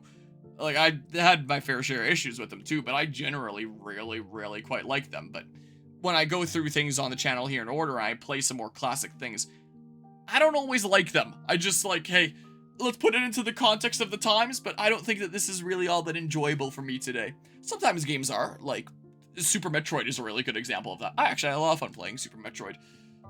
And this game, I worried, like, oh, is this gonna be something where it's like, I'm just kind of putting it into the context of the times gameplay-wise, but I'm not really having fun myself? Nope, I actually had fun playing this game. Again, I think that the thing that was kind of the weakest aspect for me was trucking around, not the overworld, but like the individual levels at times, where I couldn't quite tell at times where it was I was supposed to go and would find it a little bit frustrating there at times. But generally, in terms of the battles there, even if it wasn't the format that I might have preferred of being like actual turn-wise or recharged and then it pauses and then I have time to make a decision, even if it's not that, I still genuinely had fun. And when thinking about me being invested in the story up to this point and just genuinely having fun with the gameplay here at this point, in terms of my current game schedule across like Assassin's Creed Valhalla, which is just open world slop there, Persona 5 The Phantom X that I was playing to Sephiroth Choir, just showcase it and stuff like that. And it's like, okay, well, it's okay-ish. I'm kind of showcasing it. Donkey Kong Bonanza doesn't count. I was starting it just yesterday.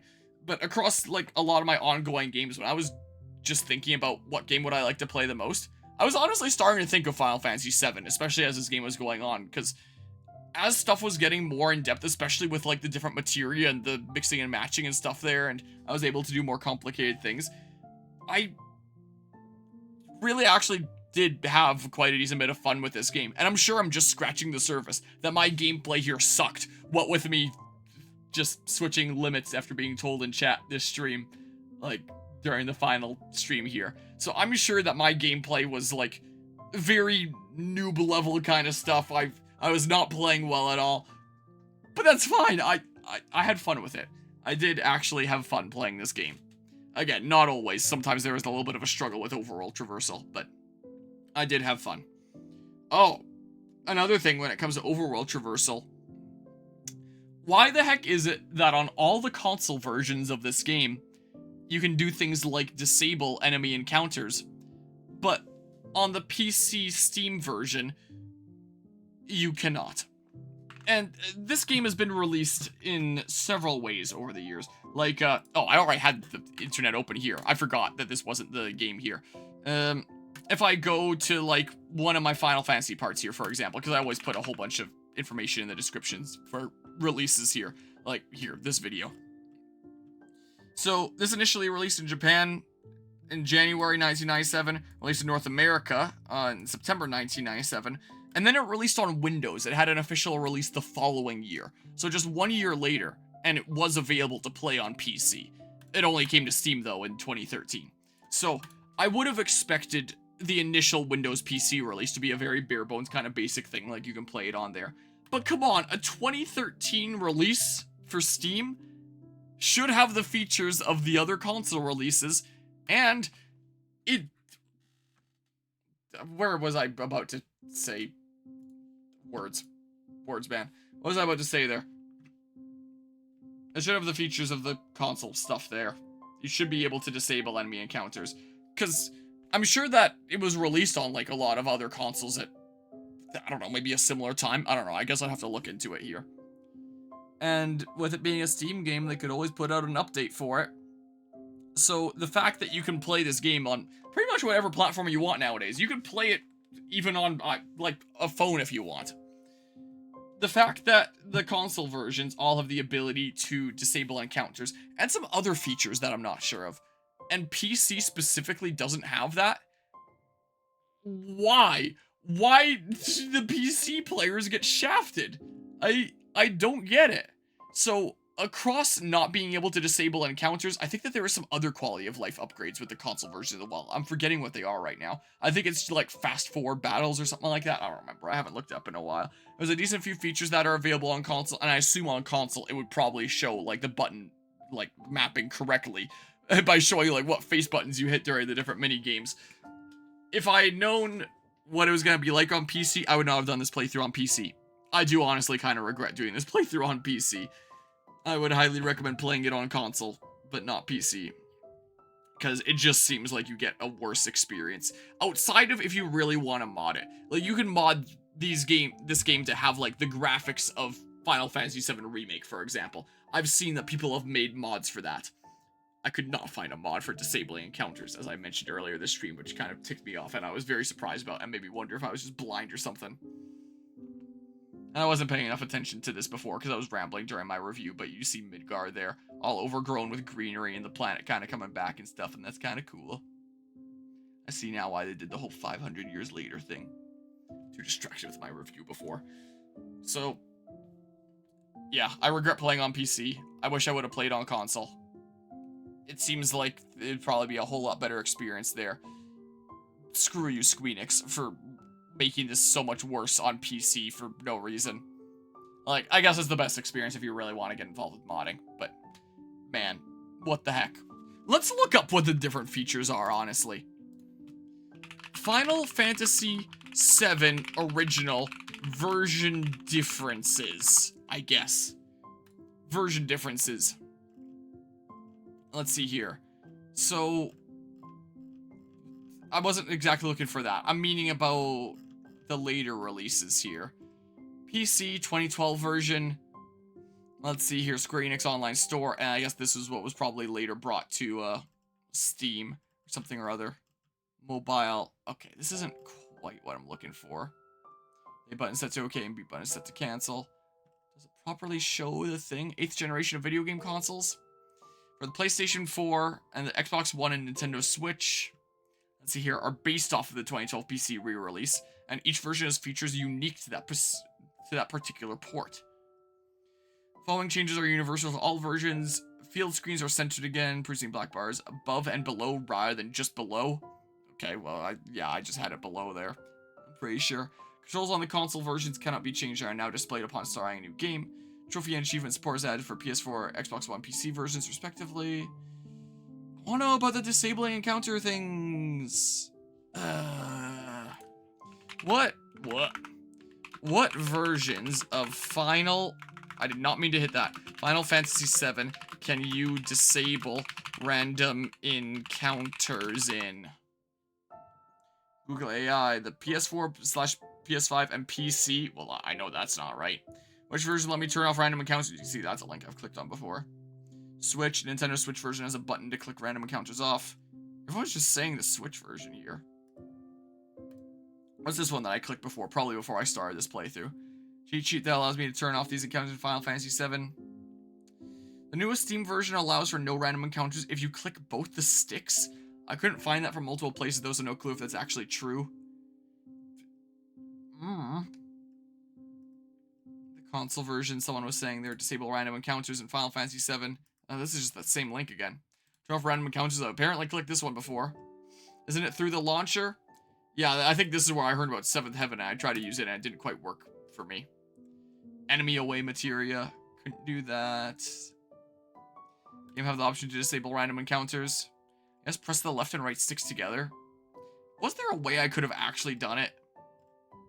Because I heard that it was like a feature that was preached about the other console releases of Final Fantasy VII. Where it's like, hey, you can disable encounters then. I saw it on some sort of official Square Enix site. Like, Square Enix Final Fantasy VII. Maybe if I just look that up. Final Fantasy VII Square Enix. Just that. No, not Remake Intergrade. Where's just normal... I can't find a thing here. They don't have the thing here anymore. I got to some sort of Square Enix page that was about regular Final Fantasy VII. Oh, this maybe? Was it this? It's not gonna load it.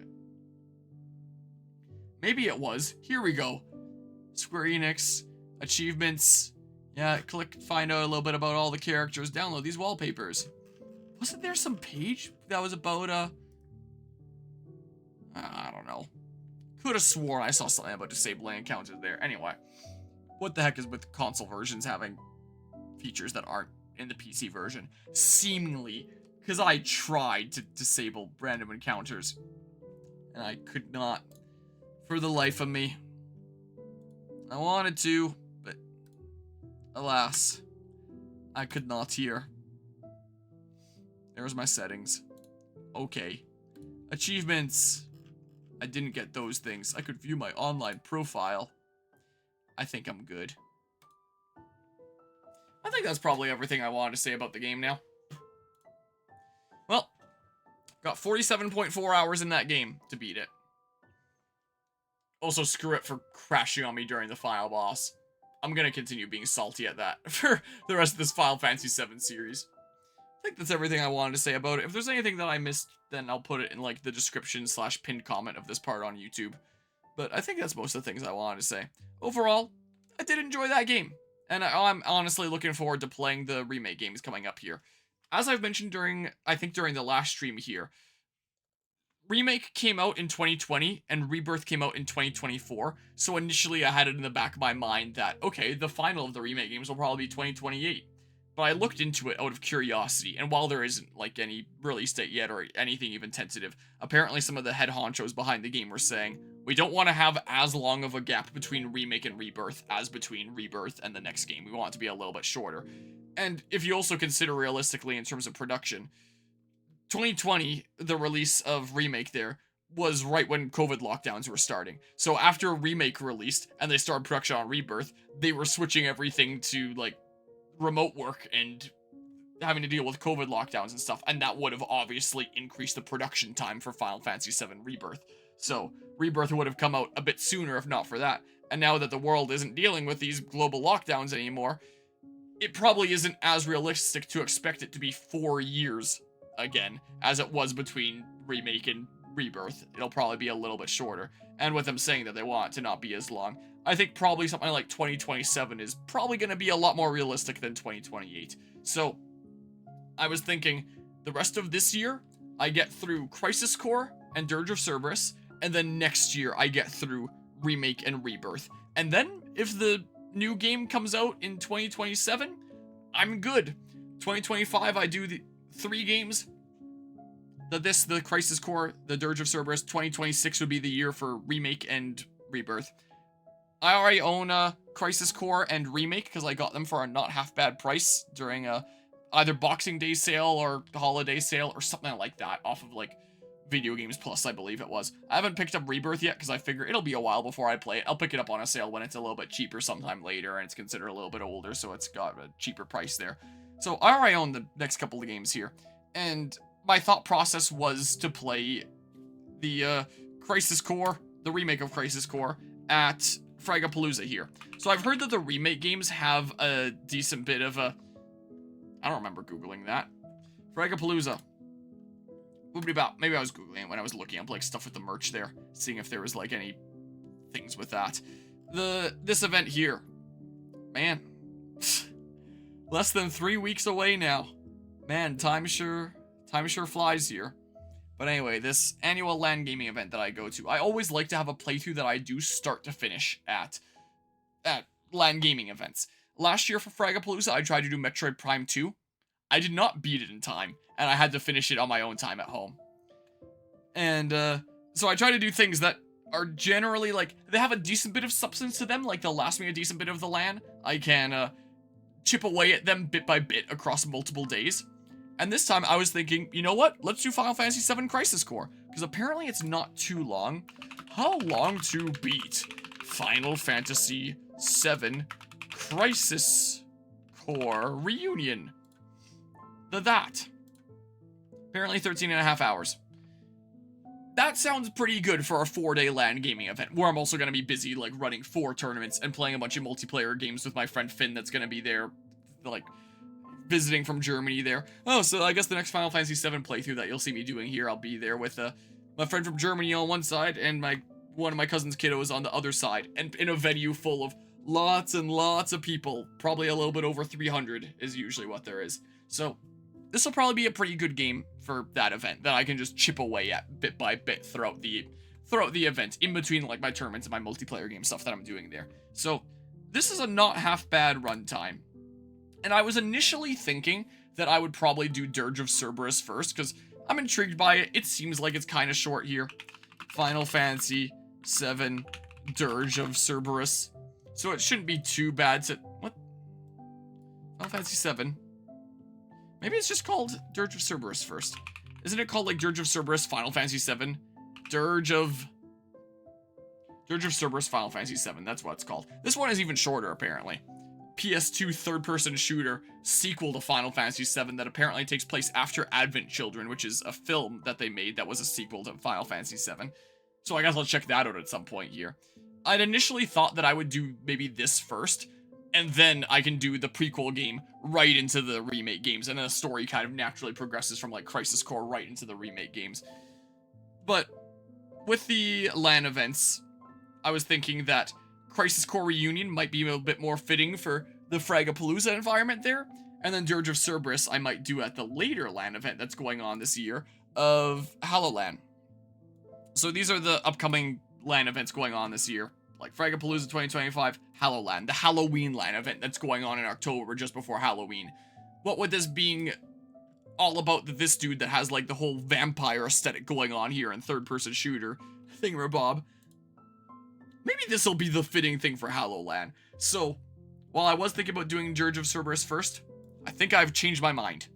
And I'll probably do Crisis Core Reunion here first, and then I can do Dirge of Cerberus sometime later, and I'll check out Advent Children at some point out of curiosity, and then I can know kind of the story that led up to Dirge of Cerberus. So if anyone's tuning into this series and really wants, like, the full story of Final Fantasy VII, that's a movie, that's not a game that I can stream. Go check out the Advent Children at some point, and I will here as well, and see what the heck that's all about. I've heard that that's a little bit of a fever dream of a movie, and I hear that this game is apparently a similar thing like that as well. So we shall see here.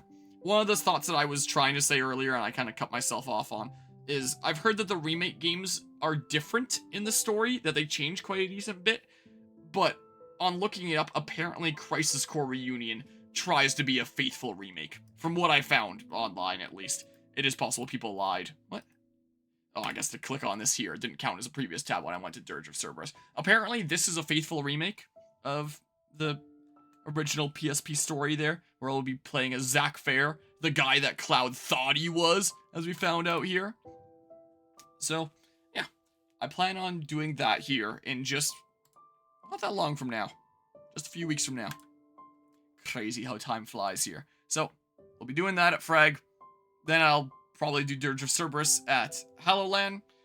And then the Remake and Rebirth, I'll figure that out for some time next year. So that's the plan when it comes to the future of Final Fantasy on this channel. And especially of Final Fantasy VII there. And I also found out, I think I probably mentioned it during a previous stream, I found out that this was a thing. I don't really like doing freemium games. I'd rather just have a game that I play start to finish and all that. Here's one that I was playing recently, because new Persona 5 game came out. Let's at least showcase it a little bit on the channel. Let's not do a full playthrough, because, like, freemium gacha game that is going to require me to, like, either pay money or grind regularly to get through it, and, like, gross. No thank you. I'm good on that. I just want to showcase a decent bit of it. So I don't play a whole lot of freemium games on this channel, but when I was looking at the Final Fantasy VII series recently on Wikipedia, I had never even heard of this until recently. I was like, wait, what the heck is this? Apparently it released in 2023, and it's apparently also a freemium, I believe, gacha game as well. And there's different stories that you play. So it's like you can play through the story of Final Fantasy VII in this game, but like a very highly condensed version. There's a story that you can play through of Crisis Core, Zack Fair's story, but like a highly condensed version. But apparently there's also original story to this. Apparently there's like a Sephiroth backstory in this, where you see Sephiroth as like a young member of Soldier, and he has like short hair and stuff, and I guess you play as him or something like that. So I don't know if it's something that I do as like, you know, freemium gacha, what with the Persona 5 situation, but maybe like with that Persona 5 situation, I'd just play a little bit of it at some point just to showcase, hey, what is this game? What's it all about? So it is on my radar as maybe I'll try a little bit of it at some point just to show what it's all about and see a little bit of extra backstory here. So we shall see here. There is that. No promises, but maybe I check it out at some point out of curiosity here and see that extra Sephiroth backstory. Oh, thinking about Sephiroth being a member of Soldier. That's another thing I wanted to mention about the story that I almost forgot about, is the names for things. I do think that a lot of the names for things are kind of dumb, honestly. Like the elite squad of soldiers being called Soldier. Or the big super monsters that coming out of the planet as like a defense mechanism all being called Weapon. Like, what? Really? Like, some names were kind of cool, like Baird's crew there being called Avalanche, where it's like, okay, that's kind of cool. But names like Soldier and Weapon, it's like, really? Just like the most generic term that could potentially describe them. Like the big super weapons, let's call them all Weapon. Or the super soldiers that are powered up by Genova cells, let's call them Soldier. I just think that's kind of lame, honestly. But yeah, so some of those names I thought were kind of dumb. That was me. I think maybe now I've mentioned everything. So that's the future of Final Fantasy VII on this channel. That's my plan to get through this. I would like to play the final of the Final Fantasy VII Remake games, like right when it comes out as a new release. So I have until then to get caught up. That's all I have to say here. I'll be playing this on PS5. I got this on Remake on PS5, and then I'll get Rebirth on PS5 at some point here. One fun thing that I can mention about Remake, though, is semi-recently I popped all my PlayStation 5 discs that I currently own in my PS5 to get them downloaded and make sure that everything's all A-okay. So, I thought that there's like a couple different versions of Remake. Remake initially came out on the PlayStation 4, and then the version that came out on PlayStation 5 was Remake Intergrade, which included like PlayStation 5 enhancements and a new DLC story. Well, not DLC story, a story that's exclusive to that, which it just comes bundled in with the game, which apparently follows Yuffie going on like an adventure in Midgar from what I found out. So Remake Intergrade is the PS5 version, and Intermission is the name of the additional story you get to play with the PS5 version that makes use of like more PS5 stuff. Well, I found out when I opened up that case, despite it literally being a PS5 disc and me putting it in and it's Final Fantasy VII Remake Intergrade, the additional content of Intergrade, the intermission stuff, is not actually included on the disc. It's a download code that came in the case.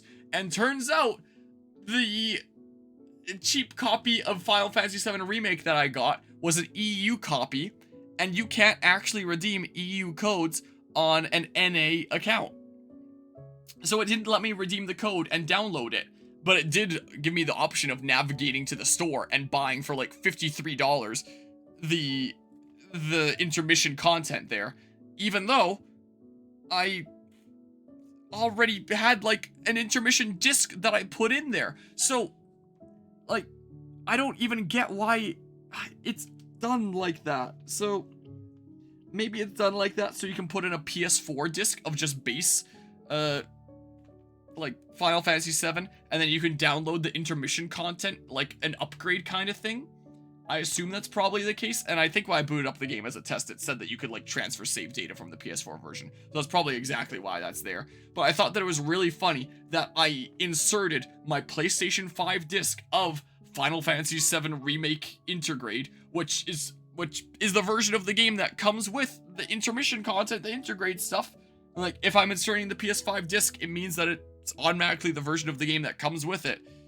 And that exclusive content is on a download code that I couldn't redeem. So, I made a UK Square Enix account, which I set the address of where I live on my EU, on my UK there, Square Enix account. is like the National Museum in London or something like that. Like just the first place I could find on Google Maps. And it accepted that. It let me download it. And then I switched back to my normal account. And because I already had the content downloaded, I tested it. And the intermission stuff works a-okay. I could do Yuffie's story there. So yeah, that was my workaround to do it. Because if I had to spend $53 for that content, that would have cost me more than it cost to actually buy the game in the first place when I got it for like a decent Boxing Day sale price. And I would have been really, really pissed off if I got the game for a cheap price and then I couldn't even get all the content unless I paid that extra there. So anyway, that's a little story between testing out putting in these games and making sure that everything worked okay on my PS5 recently. I was going to be really, really pissed off. I still kind of am pissed off that I couldn't redeem that code on my NA account. So, yeah, there's that little story. I'm sure I'll tell that story again when we get to 7 Remake proper. So, yeah, now you know. I think I've said all the things I want to say. You know how DS Shock Trooper headed out at 3 a.m. and I was like, I wonder if I'm going to be wrapping up around that time as well with how long this is going to take me. And I knew I was going to have a lot of things to say about this game. Well, that is exactly what happened. 3 in the morning. Well, I think that's everything I had to say. We'll be doing some more Final Fantasy VII very soon enough here, and it's going to be quite the bump up in graphics. Like I was saying before, watching the trailers of this, it looks like there's stuff that has to do with like the angels and the wings and stuff like that, and we'll probably get some backstory to that and probably figure out what the heck is going on with Sephiroth being the one-winged angel here. Maybe I'll get some answers there. Maybe I'll watch Advent Children on my own time out of curiosity here and see what's going on there. I want to for sure check it out sometime before I play Dirge of Cerberus. But yeah, that's the plan. Oh, and I guess one last thing that I can mention here is since we're gonna do Crisis Core Reunion at Fragapalooza here, while this trophy isn't done during the Final Fantasy VII stuff, since I still have to like paint it here and put in the silver bits on the side and 3D print custom text to put on here. While you don't get to see it during Final Fantasy VII original game here, beginning of the Crisis Core series, I'll be able to show what this finished trophy looks like, because we'll be at the venue where a lucky winner is going to be taking this home. So, I guess the immediate next part of this Final Fantasy VII series will be showing what the final product that we've been working on here looks like after a little bit of painting and a whole bunch of gluing. And then someone in that large crowd will be taking that home as a lucky winner. That was Final Fantasy VII. I've been rambling long enough here. If I forgot anything, I'm putting it in the pinned comment or something. I'm out of here for now. I'm going to sleep. It is late as heck. Time to go have sweet dreams about the I don't know, the planet being saved and meteor not coming and destroying it. And somehow the sun expanding also not destroying it by video game logic. You know how it be. I'm out of here. See ya.